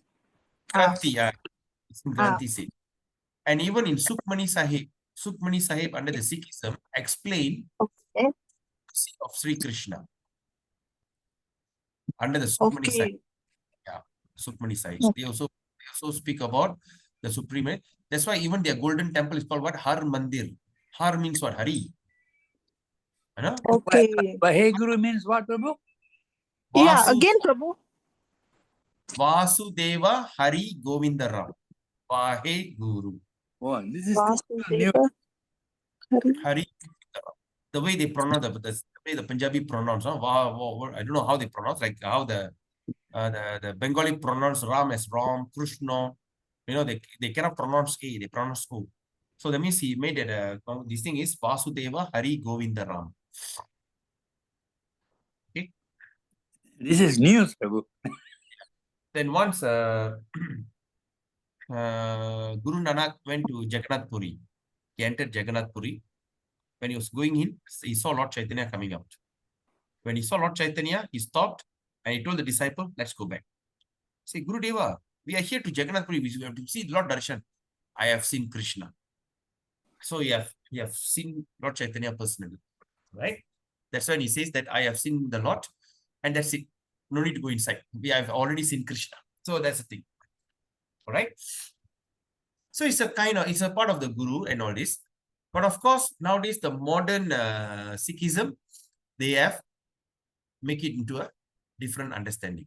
There are certain Sikhism, like they still follow like Sukhmani Sahib. Sukhmani Sahib is a very important book, and and you see their names all basically like Bhajan, Har Bhajan, Har means Hari Bhajan, Har Bhajan Singh, Har Mandir Sahib. Har Mandir is a Hari Mandir. It's a place of Lord Hari. Even the water, the tank there it is a tirtha. I think when Prabhupada's 100 years, in the year 1996, I remember, 1996, Prabhupada's 100th year anniversary, they brought tirtha from 1008 holy waters from all over the world. So there's a group of devotees. So I was studying that book, and they say that one of the places they went into, even they took the water from the tank, Har Mandir. So like that. Karpal, Ram Karpal, Ram Singh, Karpal Singh, then Gobind Singh Dio, Gobind, so like that. So they are this thing. But of course, all right, directly, indirectly, everybody only prays to Krishna. Okay. But the thing is, we have to engage in Krishna consciousness actively. That's what Prabhupada says here, active this thing. It is not, there's a two way of this thing. One is passive, one is active. Favorably and unfavorably. So, that means everything, no. We just go straight to the point. That's why I say stick to our Gaudiya Vaishnavism. Because in Gaudiya Vaishnavism, we talk about the supreme this thing. Let me tell you another thing. Those who worship any form of Krishna, like Narayana, Narasingha, Ramachandra, they are called as Vaishnava. Okay, Vaishnava. Okay, number one.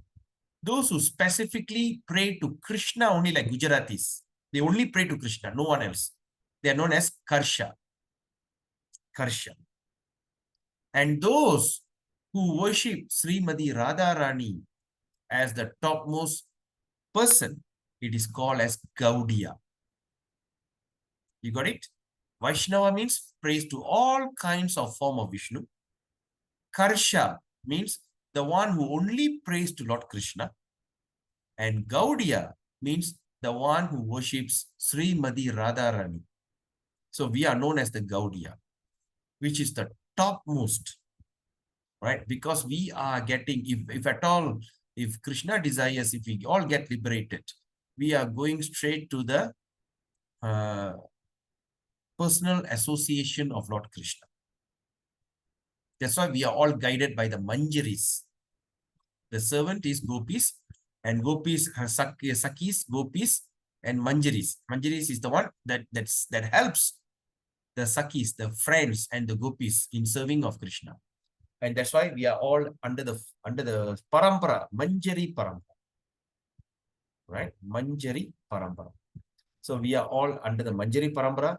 So we are all trained to become the personal maid servant to the Supreme Personality. Right? So in my Bhakti Sastri class, they said, that was my concept. What happened if by accident, when you perform this kind of devotional service, at least you can go to Vaikuntha Loka. Vaikuntha Loka, it is very rare opportunity. Even to go to Vaikuntha, you can't even think about it. Even to break away from this material world with 8 layers, it is not possible. Imagine break from there, go to Vajra River, take a bath, enter into the Brahma Jyoti, and of course go to Vaikuntha Loka. It's extremely rare. Then I asked, what happened if but when we perform this kind of devotional service, we are also eligible to enter Vaikuntha. So I asked, what happened by accident we go into Vaikuntha? Can you imagine the word by accident? Vaikuntha is the greatest place. But now as Gaudiya Vaishnava, we are all afraid that we may end up in Vaikuntha Loka. Like Gopakumar, right? He went to Vaikuntha, right? He accidentally went to Vaikuntha and he saw that Lord Narayana worship in a very grand form, like Tirupati, like very grand awe and reverence, Bhaya Bhakti. He was looking at all the astonishing. Then after that, he went to Lord Narayana, right? He went to Lord Narayana, looked at him, he said, where's your cowherd boys? Where's your gopis? He didn't say no. Oh, Lord Narayana, all glories to you. Oh, I'm so this. He didn't say that. He just walked to him and says, hey, where's gopis? Where's Gopals? Where's your cows? Where's Mother Yasoda? What is happening here? Can you imagine? When everybody worshiping with so much awe and reverence, suddenly Gopakumar went and asked. And Lord just simply smiled. And the one who brought him, that Vishnu Dutas, he stopped him. You cannot talk to the Lord like that. You cannot talk to the Lord like that. Why? I'm wondering, where is all the cows? Where is the gopis? I see everybody got a Swarupa, everybody got a four-hand Vishnu. Everyone look in the form of Vishnu. All the ladies in the form of Mataji's in the form of Lakshmi. Beautiful, very nice. But the question is, where is that Gopal and Gopi? Where is that Rasalila? Where? It's Mother Yasoda. I say, okay. No. Then say, you accidentally end up in Vaikuntha. Then they brought him to Goloka. So like that. Right? So in order to go to Goloka, he had to come back to the material world. Then he went back. Then he came back to material world, associated with Krishna in one of the pastimes. And after he went back home to Goloka Vrindavan. So we are going into a deep studies. I don't know some of you, whether you qualify to learn all this or not, or to hear this secret. It's a top secret. But anyway, Krishna inspires me to say it out for your nourishment. So think about it. You got this opportunity. That's why once a person becomes a pure devotee of the Lord, he don't even think about it. Remember that statement I said just now. They don't even want Vaikuntha Loka. So what do they pray? Please don't send me to Vaikuntha. I don't want. So I asked that question. So what happened if we accidentally said, no, you won't.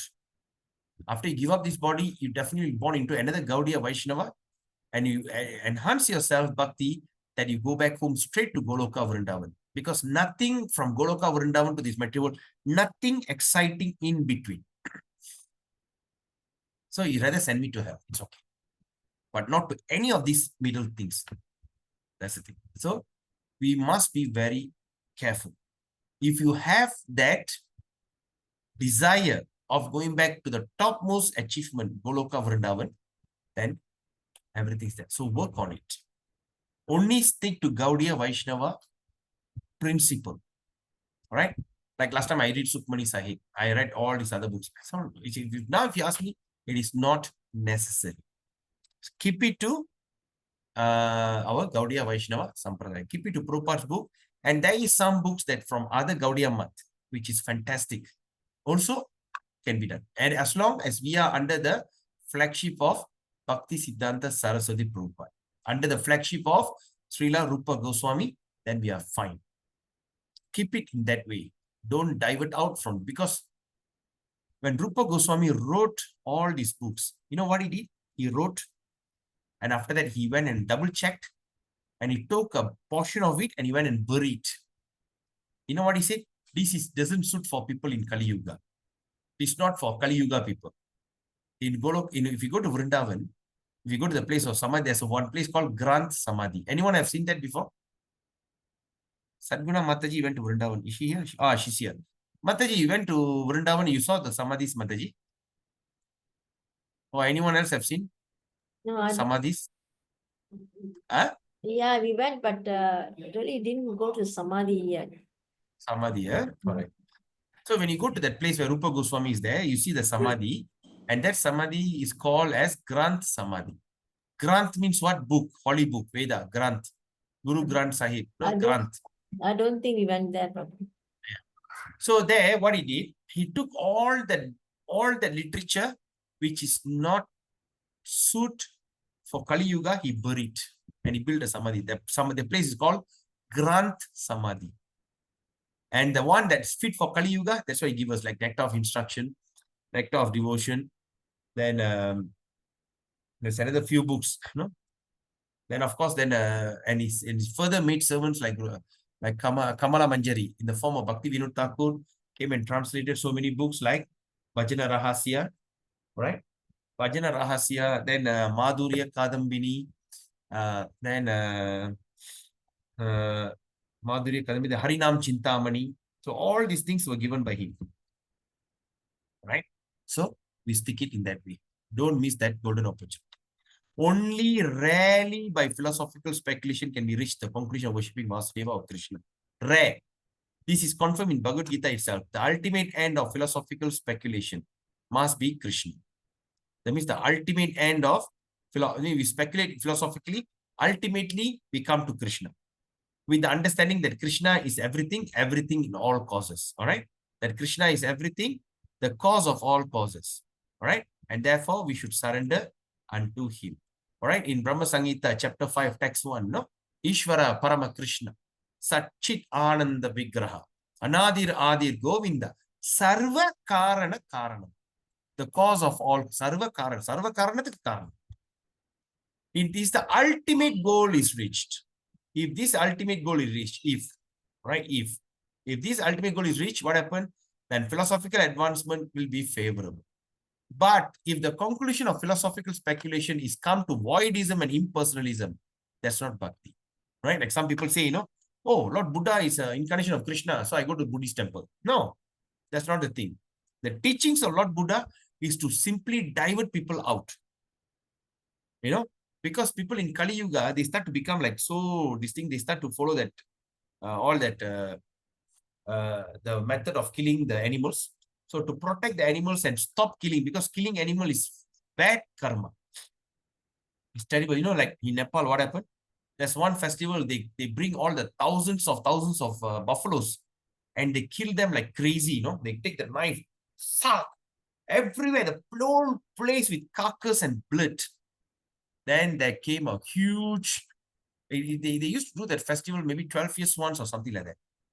Then there came a huge landslide and a natural disaster. And from then, they stopped this massive animal slaughter.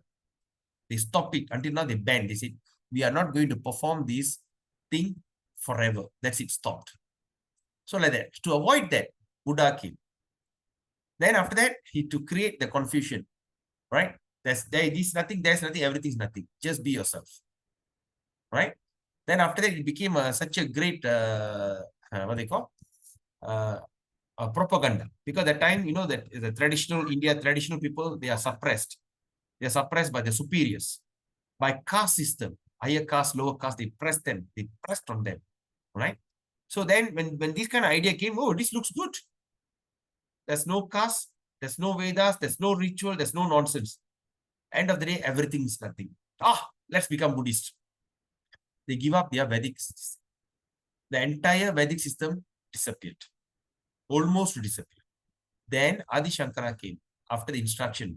In Padma Purana, it says, Lord Narayana told him to go down and create this confusion, re-establish the Brahmanical culture. And of course, create confusion. So reluctantly he came down. He said, when you are one, I am one, what is wrong within your book and my book? All one, right? Then there's one of the pastime, you know, they took the one Purana, the one thing that written by him, and another thing by the Buddhist monk Sutra, they put both in fire. After the fire ends, the Adi Shankara's what he wrote, it survived. And their leaf burned to ash. And everybody became so convinced. Then he re-established the Brahmanical. And how he re-established the Brahmanical? In a very confused state.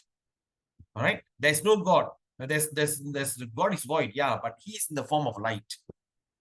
So he created this Mayavadi philosophy and create more and more confusion, right?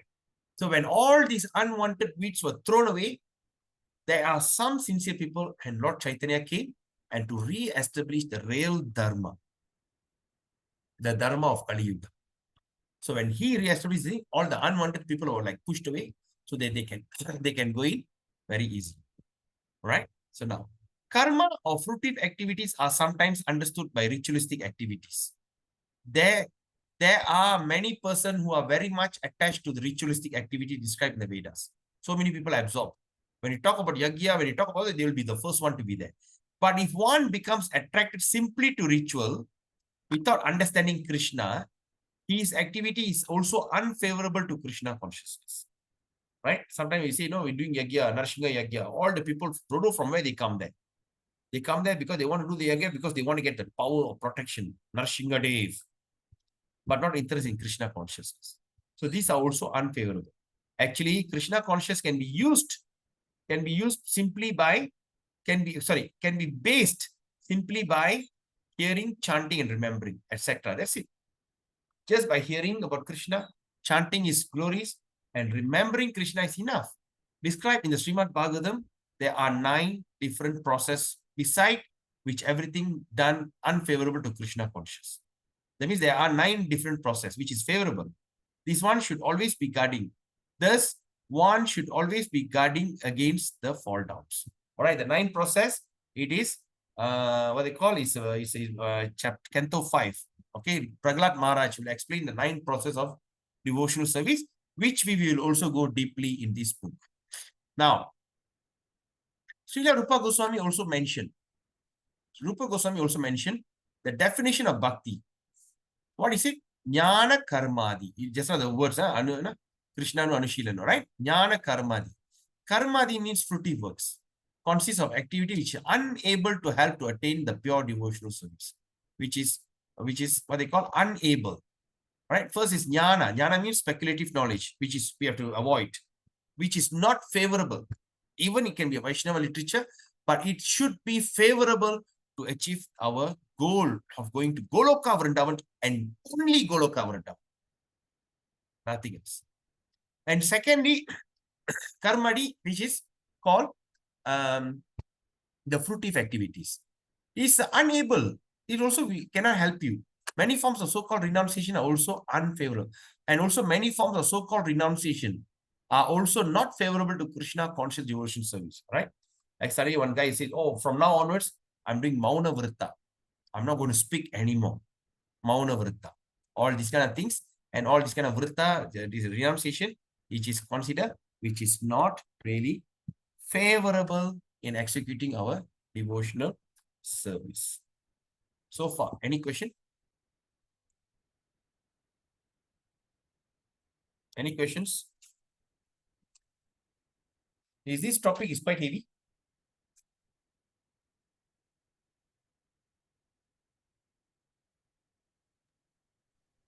Okay, Prabhu, can understand.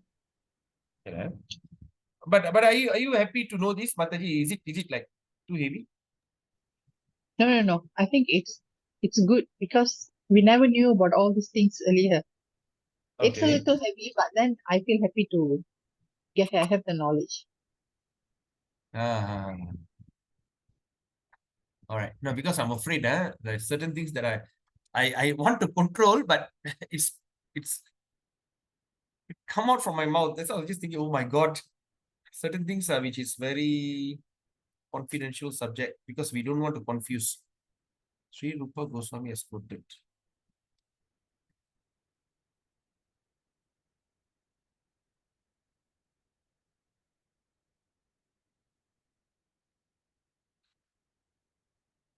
Anyone else want to say something? Is it okay? Vivan?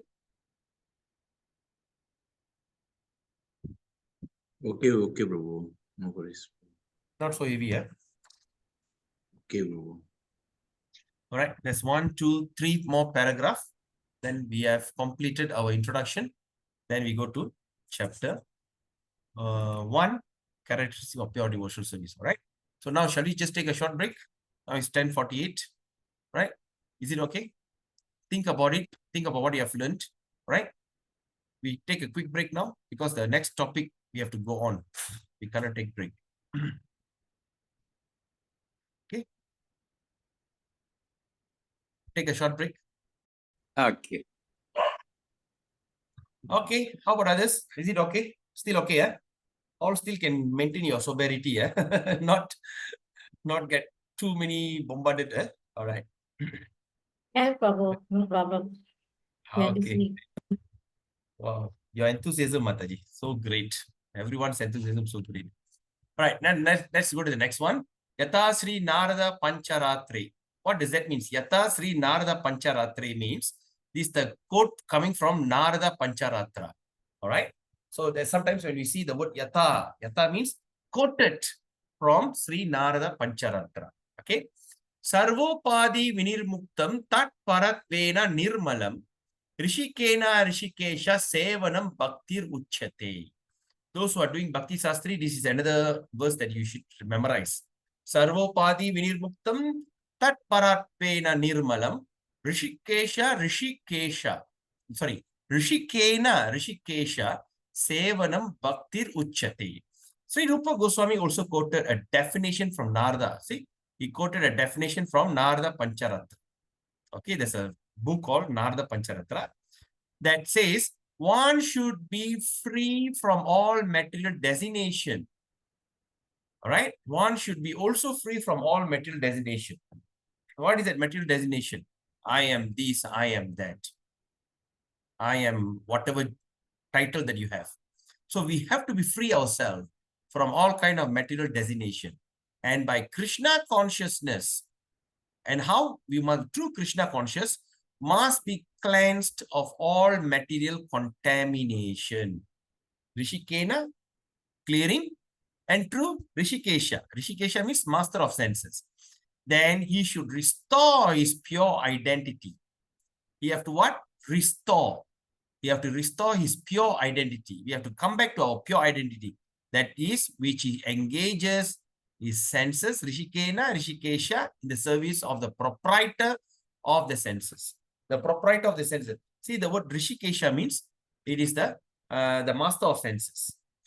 All right. So when our senses are engaged, for the actual proprietor of the senses. So that means we are engaging to Krishna, and our senses, our eyes, our nose, we also engaging to the original owner of the senses. Right? The actual proprietor of the senses. And that is also called as devotional service. In our conditional state, our senses are engaged in serving this bodily demand. We are engaged in service of this bodily demand. When the same senses are engaged in executing order of Krishna, our activities are called bhakti. So that's why I say when you go to work, when you do perform, you come back and sacrifice the income that you earn for the devotional service. It's considered everything is there. So that means you are engaging in devotional service. As long as one identify himself belonging to a certain family, oh, I belong to the Chettiar family, I belong to this Brahmana family, I am this, I am that. Or a certain society, oh, I'm a Malaysian, I'm an Indian, or a certain person, I am a businessman, and he said to be covered with designation. These are the things that we are covered with some kind of designation. When one is fully aware, example, see, when you become fully aware that he does not belong to any family, society, or country, but is eternally related to Krishna, he then realizes that his energy should be employed not only in the interest of so-called family, society, and country, but in the interest of Krishna, right? Like some people came and asked Operation Sindoor, the attack of India against Pakistan and the war going to Iraq, and you see the excitement or the thing is it's a very high, all the emotion is running high and everything, right? But actually what is happening, it's not going to end here. This is not going to end here. I remember reading somewhere, I think in Bhagavatam or somewhere I remember reading, there's one Rishi cursed that, what they call? Cursed the king and the people of Kashmir. You know what he cursed? That this place can never can never have peace. This place is always will be under calamity. So that's what is happening, right? So under calamity means you cannot be peaceful in that Kashmir. Always fight, always calamity, always trouble. So like that. So that means when we are engaged in these things, so we wouldn't go above that, right? Are we trying to like pity this person or pity that person? Or what is your opinion about the war? Is not any, we don't have any opinion, right? We don't have, of course, what they did is wrong, but they kill someone, the person has to die in that way. Also, there is reason. All right. So it's just like a land of asuras where they cannot stay united. They always like to quarrel because it's a place of Kali Yuga. So we are above that. So this is the purity and the purpose, purity of purpose. And the platform. So this is the purity of the purpose and also the platform of pure devotional service in Krishna consciousness. All right. So now, okay, we are already done with our introduction. Okay. So here in the book that you printed, okay, Bhakti Rasamrita Sindhu, Eastern Ocean. So now you take back the book that you printed, the book that you have printed. So let's look at this. So Bhagavad Bhakti Veda. So now we have got a in this place, right? Prabhupada just now we have read. Now let's look at the summary. So Bhagavad Bhakti Veda, varieties of devotional service. So what are the varieties of devotional service? Number one, Samanya Bhakti. That is called Overview of Devotional Service, Introduction, Chapter 1. Okay, we read that in introduction. Okay, then introduction to Chapter 1. Number two, Sadhana Bhakti. Sadhana Bhakti, we're going to study that in Chapter 2 to 16. Are you all following me? Vaishnava Kripa Prabhu, do you know what book I'm referring now? The book that you printed. No, I am not able to make out, Babu. The book that you printed. Okay, Babu, okay. I'll tell you when he gets a book there. 19, page 19.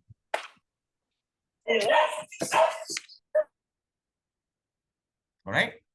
So chapter 1 on Eastern Ocean, we're going to study on Bhagavad Bhakti Veda, varieties of devotional service. That means number one is Samanya Bhakti, overview of devotional service. That means we read that from introduction to chapter 1. Then second is Sadhana Bhakti, devotional service in practice. So devotional service in practice, we're going to cover from chapter 2 to chapter 16. Okay. Bhava Bhakti is devotional service in ecstasy. We're going to cover this in chapter 18. And Prema Bhakti, devotional service in love of God, we're going to cover that in chapter 19. Okay. Now, Eastern Ocean, first wave, Samanya Bhakti, introduction, and to chapter 1. All right, let's look at that. So first, okay. So that means, okay, now let's look at this. The introduction of Nectar of Devotion includes 3 topics in introduction.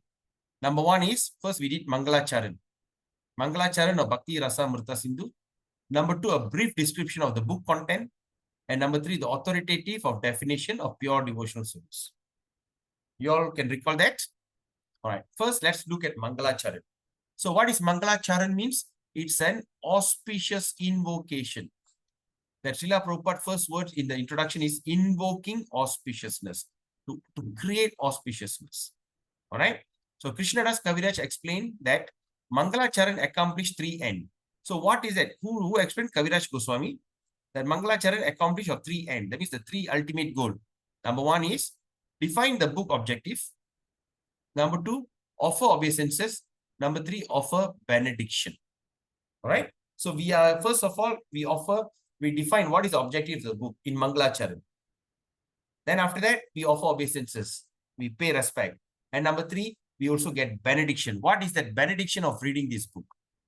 Okay, the first 6 verses of Bhakti Rasamrita Sindhu, that means the first 6 verses, all right, of Bhakti Rasamrita Sindhu comprise of Rupa Goswami's Mangalacharan. Are you all following me on this? Yes, no? Yes, Babu. Okay, great.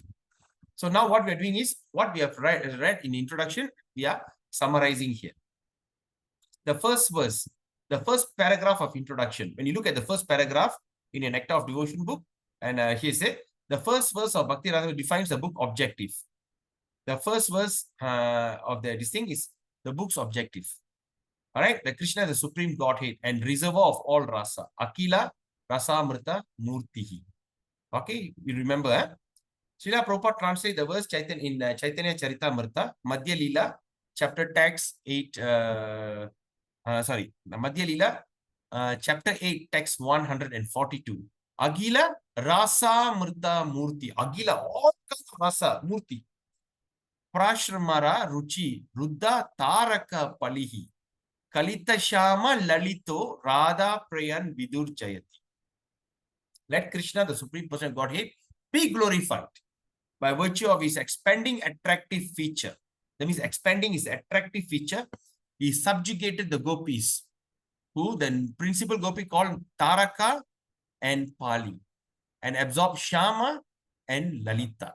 He is the most attractive lover of Srimati Radharani and is a reservoir of pleasure of all devotional mellow. Right? Radha Prayan Vidur Jayati. Agila Rasa Murta Murti. Alright? So now, let's look at this. What is Krishna? Krishna means reservoir of all rasa. Krishna supremacy he is all lovably personality. He is not positioned on majesty and authority. He is not in the position of majesty. Yes, I am there, or authority. He is full of love only. In Chaitanya Charitamrita Adi Leela, text 2, chapter 2, text 29, Srila Prabhupada explained by comparing Lord Narayana. All right, now in Adi Leela, now Prabhupada is explaining, comparing Lord Narayana as to a high court judge. All right, the high court judge. Lord Narayana is high court judge. The judge is majestic and powerful figure in the courtroom, but only in the privacy of his own home is fully manifest. At home, the judge abundantly reveal his intimate and sweet personality. Okay, in the court, he's a king. All right, so majestic, but he goes back home, he turned into a very loving father or grandfather. To this old parent, he is the obedient and faithful son. To his friend, he is a bosom chum, and his mate, he is a passionate lover. Similarly, Lord Narayana creationary role of God.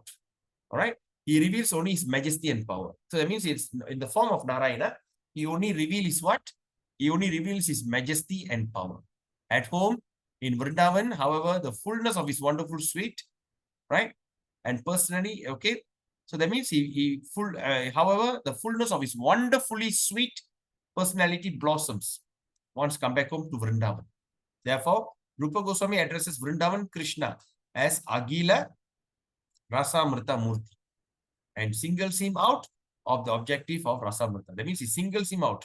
That means he's the only singular person that is going to be described in Nectar of Devotion. So now, another thing of Krishna is called attractor of the gopi. All right, he attracted all the gopi, he captivated all the gopis, who is hated by Tarika, Palika, Shama, and Lalita. He attracted all his principal gopis.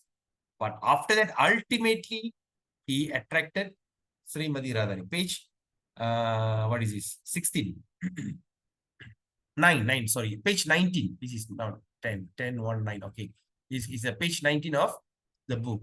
So now, Sri Rupa Goswami groups 5 different. Then after that, what do you do? Rupa Goswami groups 5 different gopis according to the intensity of their affection for Krishna. Okay, that is Taraka, Palika, Shama, Lalita, and Srimati Radharani. By his radiant attractive feature, Krishna subjugates Taraka and Palika. He controls them. Krishna, then after that, what happened? Krishna absorbs Shama and Lalita.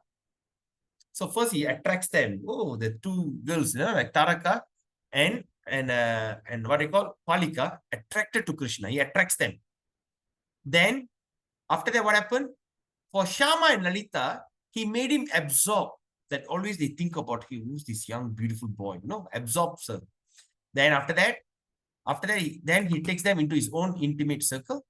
Then Radha Rani is the dearest of Krishna.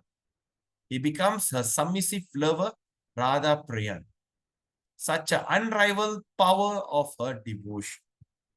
So Krishna is the lover of Srimati Radharani and reserve of all rasa. He is the object and goal of Bhakti Rasamrita Sindhu. And in the second verse, we have understood Hirdi Yasya Preranaya Pravartitoham Varaka Rupopi Tasya Hare Pada Kamalam Mande Chaitanya Devasi. Although I am the lowest of men, have no knowledge, the inspiration to write transcendental literature about devotional service has been mercifully bestowed upon me. Therefore, I am offering my obeisance to the lotus of Lord Chaitanya Mahaprabhu and the personal Godhead who has given me the chance to write this book. All right. Now, Rupa Goswami is offering his prayers, right, to Chaitanya Mahaprabhu, who personally taught him the science of Bhakti Rasa. Remember, in Ramakeli, they met. Then when they met there in Ramakeli, and for 10 days, Lord Chaitanya instructed Rupa Goswami. The instruction of Lord Chaitanya became the teachings of Lord Chaitanya, the book. But after that, what Rupa Goswami did, he took it, assimilate it, and deliver it after referring to all the Shastras in the form of what they call Bhakti Rasamrita Sindhu. Right? The third verse, Rupa Goswami offered obeisance to his Guru. He offered obeisance to his Guru, declaring that the sole purpose of Bhakti Rasamrita Sindhu is to please him. The reason for this, to please, what they call, Lord Chaitanya, his Guru. Right? So now Prabhupada offered his obeisance to his spiritual master in the previous paragraph. So he translates this verse into third person. In the third person, Rupa Goswami began to great book by offering respect obeisance to Sanatan Goswami, who is the elder brother and also spiritual master, and he prays that Bhakti Rasamrita Sindhu may be very pleasing to him.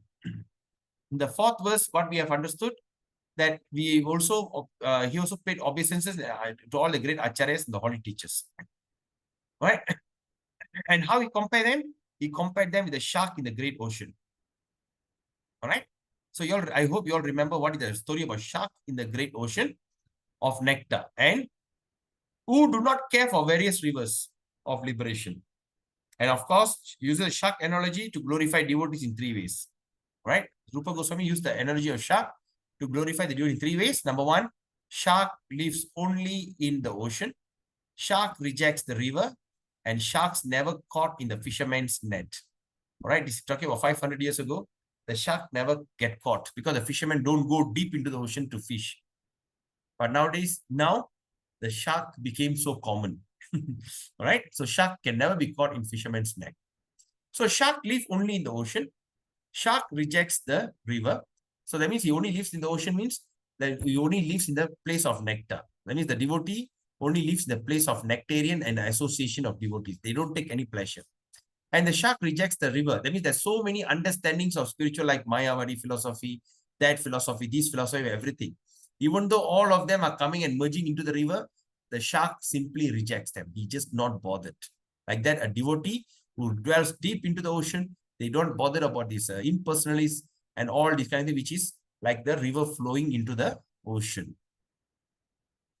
Then shark never get caught by fishermen because the shark is so, it's so much in deep ocean, or in other words, the devotee are so much in deep devotion that they never get caught by the snares of birth and death.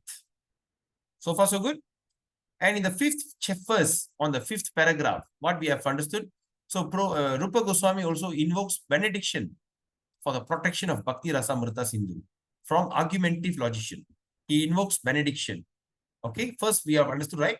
First is what they call invoking auspiciousness, praying to the book, and number three is benediction.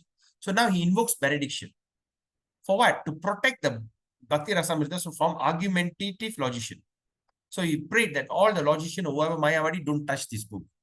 He compares the argument of logic. So what happened? Then after that he says, what's wrong with them? They compare the argument of logic as the volcano eruption in the middle of the ocean.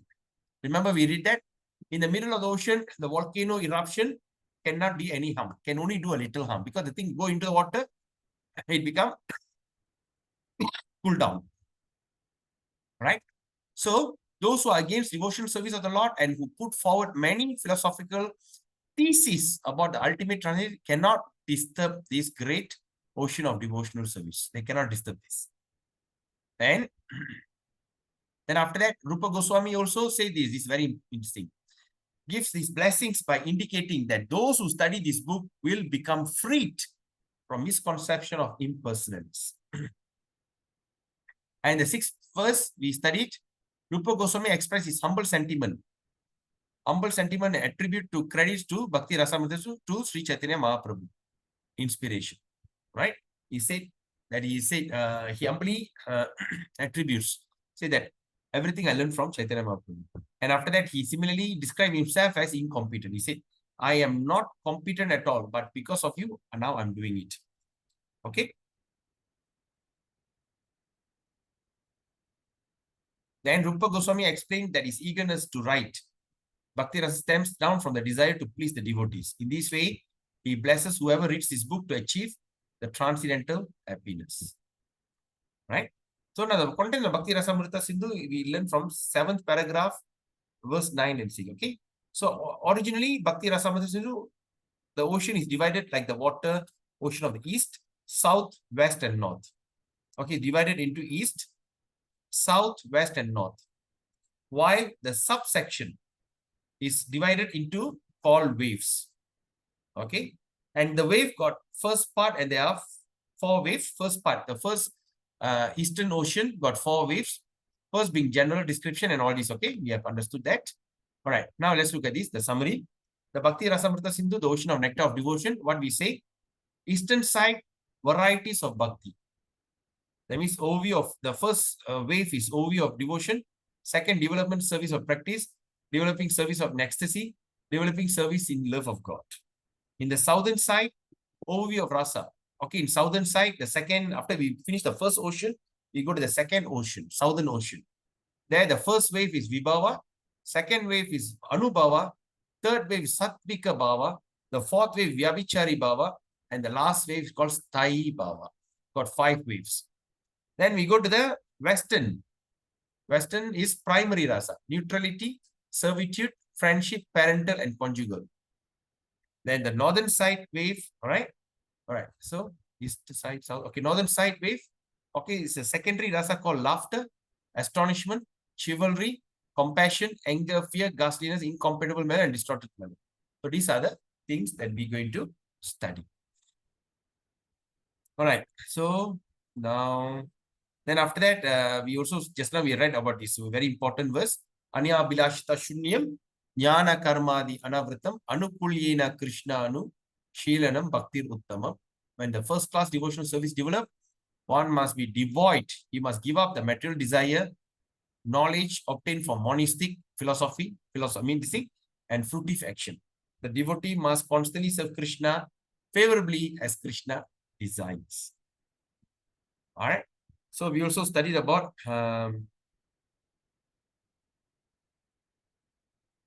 please give me a second.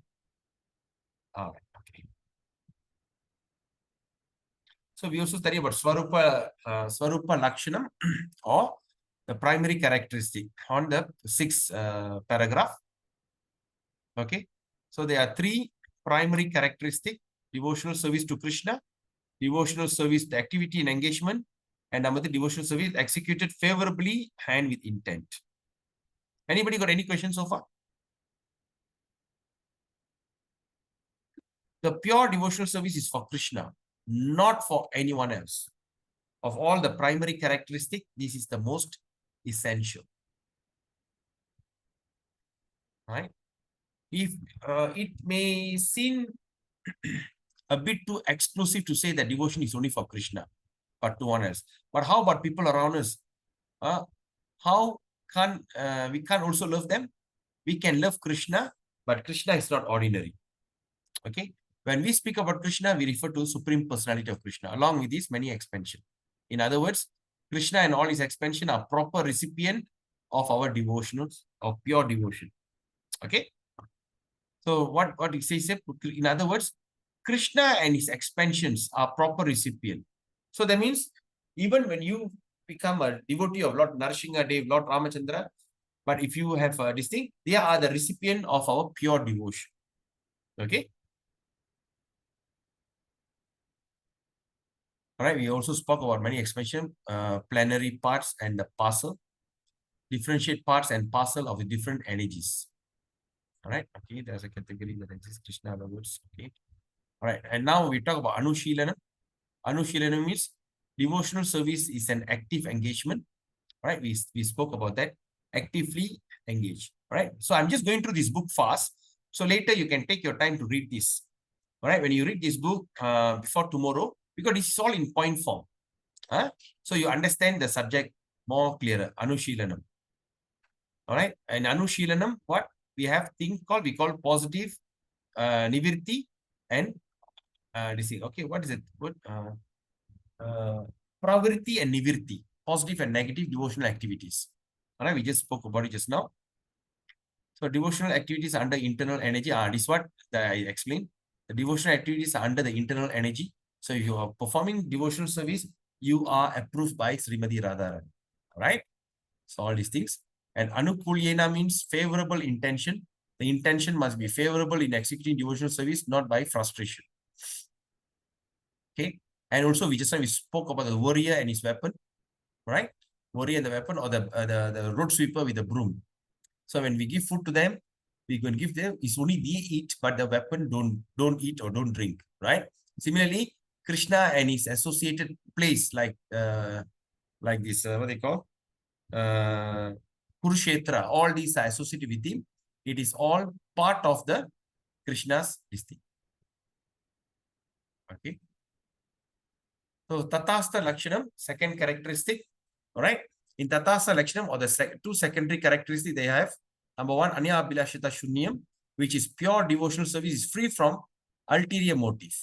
That means the pure devotional service, there is no motive behind it to achieve some success or some effect. Number two, Jnana Karmadi Anarvirtam. That means pure devotional service is not covered by philosophical or speculative pursuit. Okay, we just discussed just now. Anya Abhilash is free from ulterior motive, right?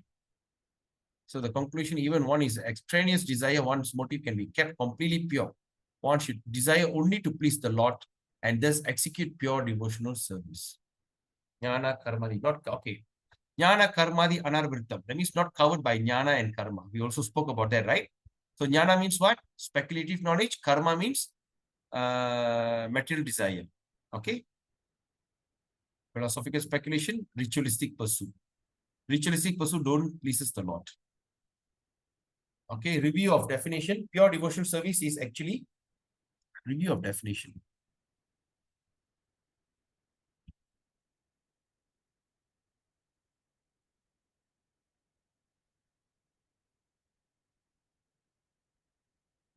So pure devotional service, review on the definition is activity intended to please Krishna without ulterior motive and not covered by any philosophical speculation.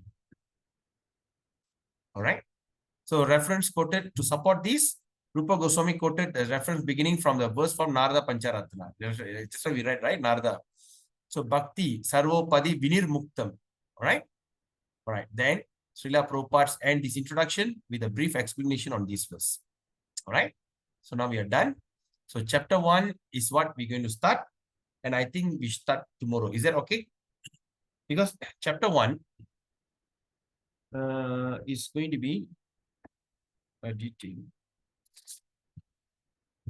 Still, we got half an hour. Shall we try chapter 1 or shall we do tomorrow? Anyone? Can proceed, Prabhu. Okay, great. All right. So let's do chapter 1 now. All right. So this is a chapter 1. All right. So the chapter 1 starts this way. Sri Bhagav. Okay, that's a verse. Sri Bhagavatasya Tritya Skandecha. Okay, can you tell me what does this verse from the beginning? Can you say it's quoted from where?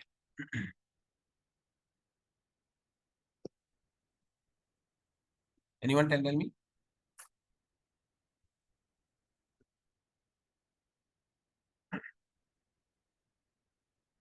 Right? Skandecha. That means it comes from Skanda Purana. Right? So now let's look at this. It's also quoted in Srimad Bhagavatam. All right. So it's a 329. Okay, this is the verse. All right. In Tritiya Skande. All right. All right. Now let's look at this. Sri Bhagavatasya Tritiya Skande cha. Ahaitu kya vyavahitaya bhakti purushottame. Ahaitu kya vyavahitaya bhakti purushottame. Salokya sati sanukya sanukya. Right. Okay. Ahaitu kya okay. Ahaitu kya vyavahitaya bhakti purushottame. Shalokya sharsi samipya sarupya kaitvam api apyuta. Yamanam na granati vina mat sevanam jana. Sa eva bhakti yoga kya atyantika udahrita. All right, let's look at this verse. In Srimad Bhagavatam, 3rd canto, 29th chapter, verse 12 to and 30. Sri Rupa, what they call Srila Kapila Dev. Who is the person here now? Kapila Dev. Srila Kapila Dev, while instructing his mother, who is called as Devahuti. All right. Lord Kapila Dev is incarnation of Krishna. So he is instructing his mother, Devahuti, has given the following characteristic of pure devotional service. Right? Who spoke this? Can anyone tell me who spoke this? Shri Kapila Deva. And who's Kapila Deva? Who's Kapila Deva? Son of Devudi. Yeah, and who is he? He's Krishna. a avatar of Krishna. Right? Incarnation Krishna. One incarnation, the one who are giving this instruction, it is also by Krishna. Right? It is not actually. So he gives that characteristic of pure devotional. What is that pure devotional service? He says, my dear mother, those who are pure, who are my pure devotees, and who have no desire for material benediction, material benefit, or philosophical speculation. What do? They have their mind so much engaged in my service that they are never interested in asking anything from me. They don't have interest in anything, ask anything, right? Except to be engaged in that service. Only to engage in that pure devotional service, nothing else. They do not even beg to live in my abode with me. This is what I said just now. They do not beg even to live in my abode. That's why I said, a pure devotee of the Lord, they are not even interested of going to Goloka, Vrindavan and all this. They don't even beg to live with me. What they want, they only want to engage in their devotional service. These are the 5 kinds of liberation. All right, Prabhupada explained. There are 5 kinds of liberation, namely, 1, become one with the Lord, Swarupya. 1 will be to live with the Lord, okay, live with Supreme Lord on the same planet, or to have the same feature of the Lord, right? And to enjoy the same opulence of the Lord, and to live as a companion of the Lord. So these are the 5 things. A devotee, what to speak about? A devotee, what to speak of rejecting material sense gratification? They do not even want any of these 5 kinds of liberation. They don't even want this. He is satisfied simply in discharging loving service to the Lord. And that is the characteristic of pure devotion. So far, so good? Okay. Saloket yadi padyasta bhaktot karshani nirupanam bhakter vishuddhata vyakta lakshane paryavastyati. In the above statement by Kapila Dev from Srimad Bhagavatam, the actual position of a pure devotee is described. And primary characteristic of devotional service, also defined.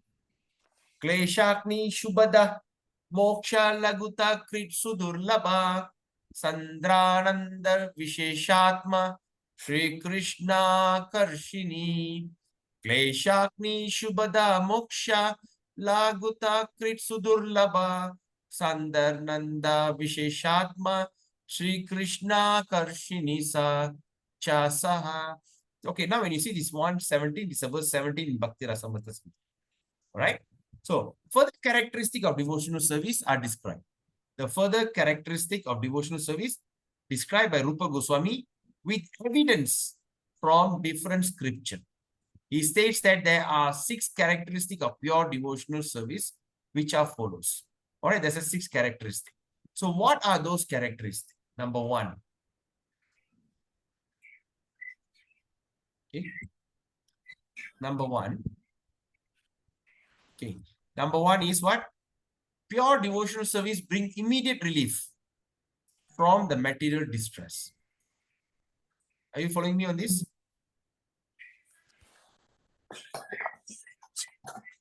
Someone's background.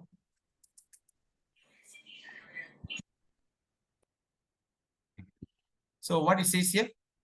That says that pure devotional service brings immediate relief from all kinds of material distress. So the pure devotional service brings immediate relief. If you want to be relieved from this thing, so that's one of the big advantage, the pure devotional service. All right, the pure devotional service brings immediate relief. It doesn't take long time for you to get relief immediately from all kinds of material distress. Second, pure devotional service is the beginning of all auspiciousness. All the auspicious good things that are happening in your life, that's the beginning. Number 3, pure devotional service automatically puts on the transcendental pleasure. Okay, automatically put one into transcendental pleasure. You will be in great pleasure. Then, number 4, pure devotional service is rarely achieved. It's very rare opportunity. It is almost impossible to achieve that, right?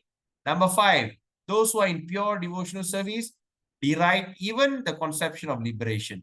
They are even not in the, is it too bright? Can you see this? The rate, is it the rate is okay? Okay, Can you see Prabhu. it? No, can. Okay. So those in pure devotional service derive, even they don't want conception of liberation. They are not interested in liberation. Number 6, pure devotional service only means to attract Krishna. So these are the 6 characteristics. Number 1, brings immediate relief. Number 2, beginning of all auspiciousness. Number 3, automatically puts into a transcendental pleasure. Number 4, it's not easy to achieve, very rare. Number 5, once you achieve this, you are not even interested in liberation. And number 6, the devotional service is only simply to attract Krishna. So Krishna is all attractive, but pure devotional service attracts him. All right. So Krishna is all attractive, but pure devotional service attracts even him. You even can attract Krishna. Okay. So this means that pure devotional service is even transcendentally stronger than Krishna himself. Let's look at this. My God. All right. What is the statement that? That means that pure devotional service is even transcendentally stronger. 1 minute. Okay. So that means the pure devotional service, it is even transcendentally stronger than Krishna himself. All right. It's even more stronger than Krishna himself because it's Krishna's internal potency. Because it's Krishna's internal potency. Tatrastaya kleshaknatvam kleshastu papam tat bijam abhitya cheti te trida. Relief from material distress. Okay, what does that mean? All right, now we're going to explain about these, all the 6 services, all right? So now, what does it mean by relief from material distress? In Bhagavad Gita, the Lord says that one should surrender unto him. Okay? The Lord says that one should surrender unto him. How? By giving up all other engagement And the Lord says his words, the Lord also gives his word that he will protect surrendered soul from the reaction of sinful activities. He protect the surrendered soul from the reaction of all sinful activities. Sarva dharman parityaja mam ekam sharanam braja. Sri Rupa Goswami says that the distress from sinful activities are due both in the sins themselves and the sins committed in previous life. What does that mean? The distress from sinful activity are due both from themselves in this committed in our past life. All right. So then generally one commits a sinful activity due to ignorance, but ignorance is no excuse for evading reaction. So what does that mean? Remember, I explained about these 3 types of sin: sanchari karma, then prarabdha karma, and kutta karma. Remember, sanchati means that we have all the karma that we have listing. So now prarabdha karma, we are only taking some and is fructifying and we are suffering the consequences. So because of all our previous karma sins, we are suffering now. Then tatra papam, therefore all kind of sin, papam, aparabdam, bhavet, papam prarabdam, cheti tadvida. Sinful activities of 2 kinds. All right, those which is mature, those who are not mature. That means aprarabdha means what they call not matured. Prarabdha means matured.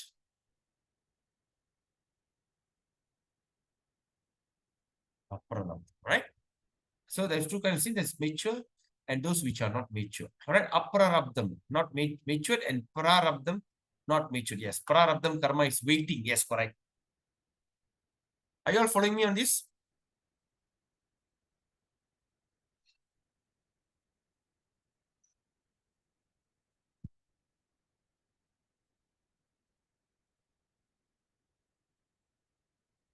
Okay. Prabhu, you are following which book now, Prabhu? I'm following the Bhagavad Gita, the Prabhupada's Nectar of Devotion. Introduction.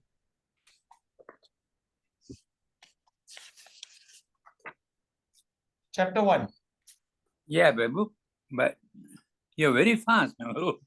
Can't catch up where you are. Page Really? 4, Prabhu. Page 4. Page 4. Page 1, 2, 3, 4. Yeah. Yeah. Relief from material distress. Okay. Yeah.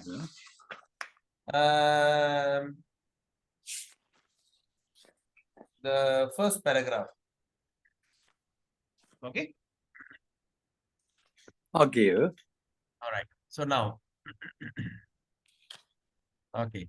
So the sinful activities, the sinful activities which we are suffering at the present moment are called matured. So now we are suffering because of matured. I think this question asked by Vaishnava Kripa Prabhu. So what happened? So this is all matured. That's why we are suffering currently.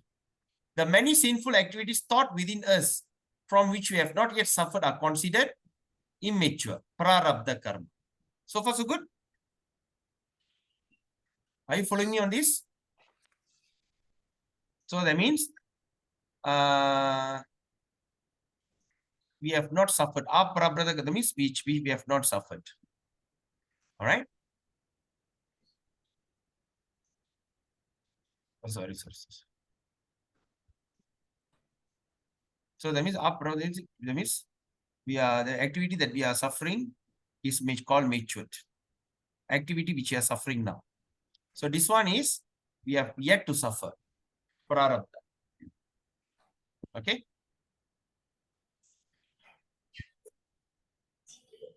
Now, for example, man may have committed many criminal acts, but not yet been arrested.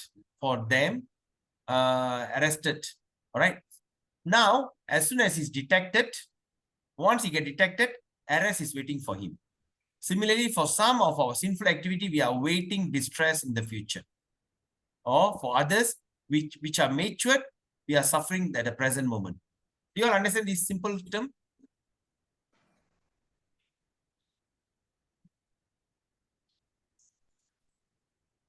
Okay?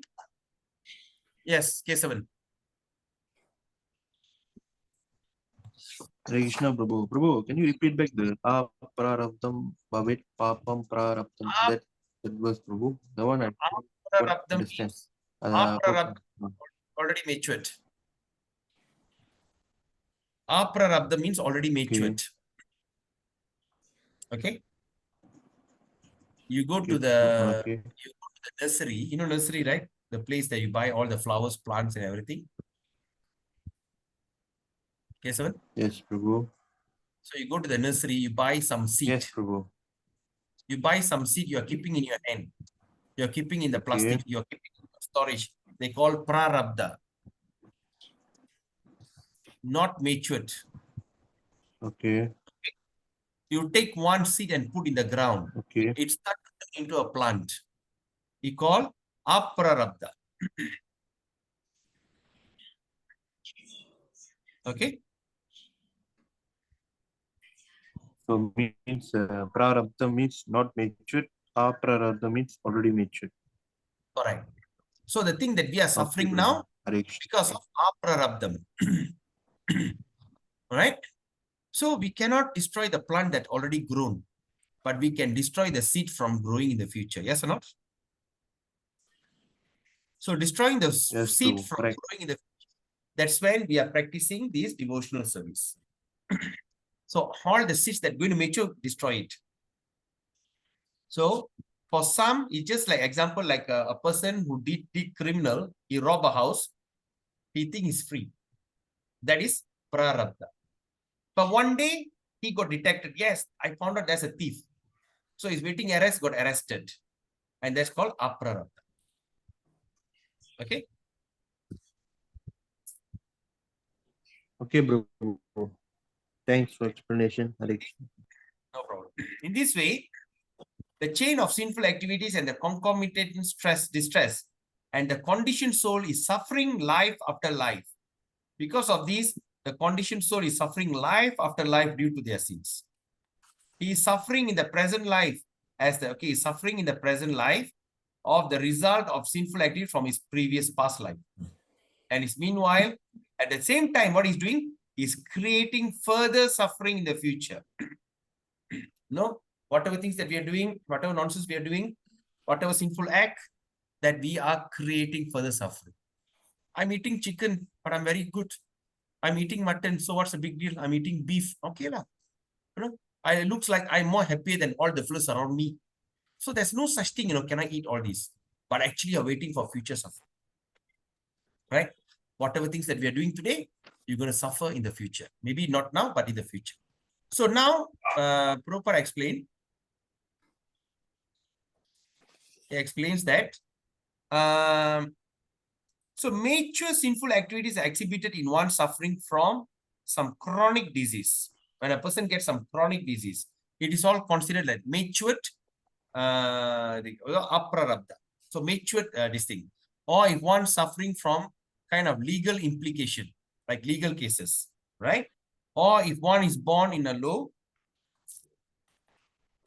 born in a low and degraded family.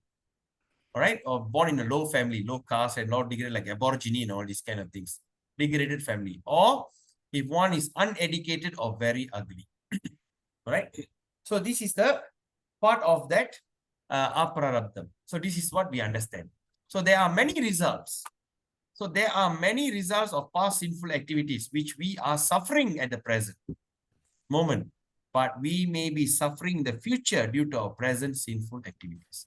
So now we may be suffering in the future due to our present sinful, whatever things that you're doing today, it's going to be suffering in the future, right?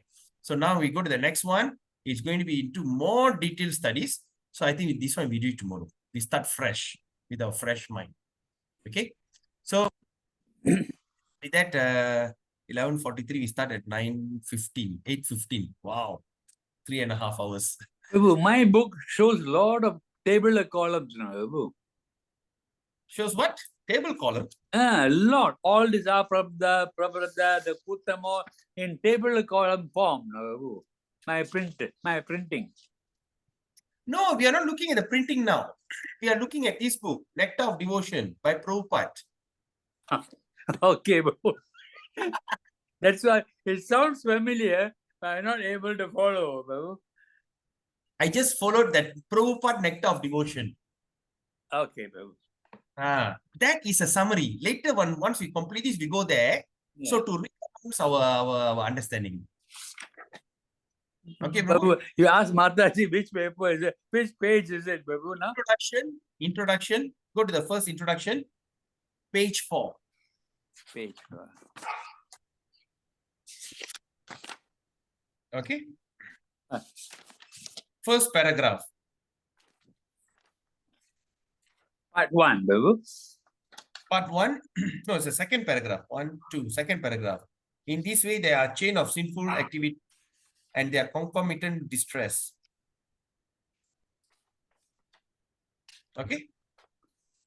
Page what, Babu? 4. Page 4.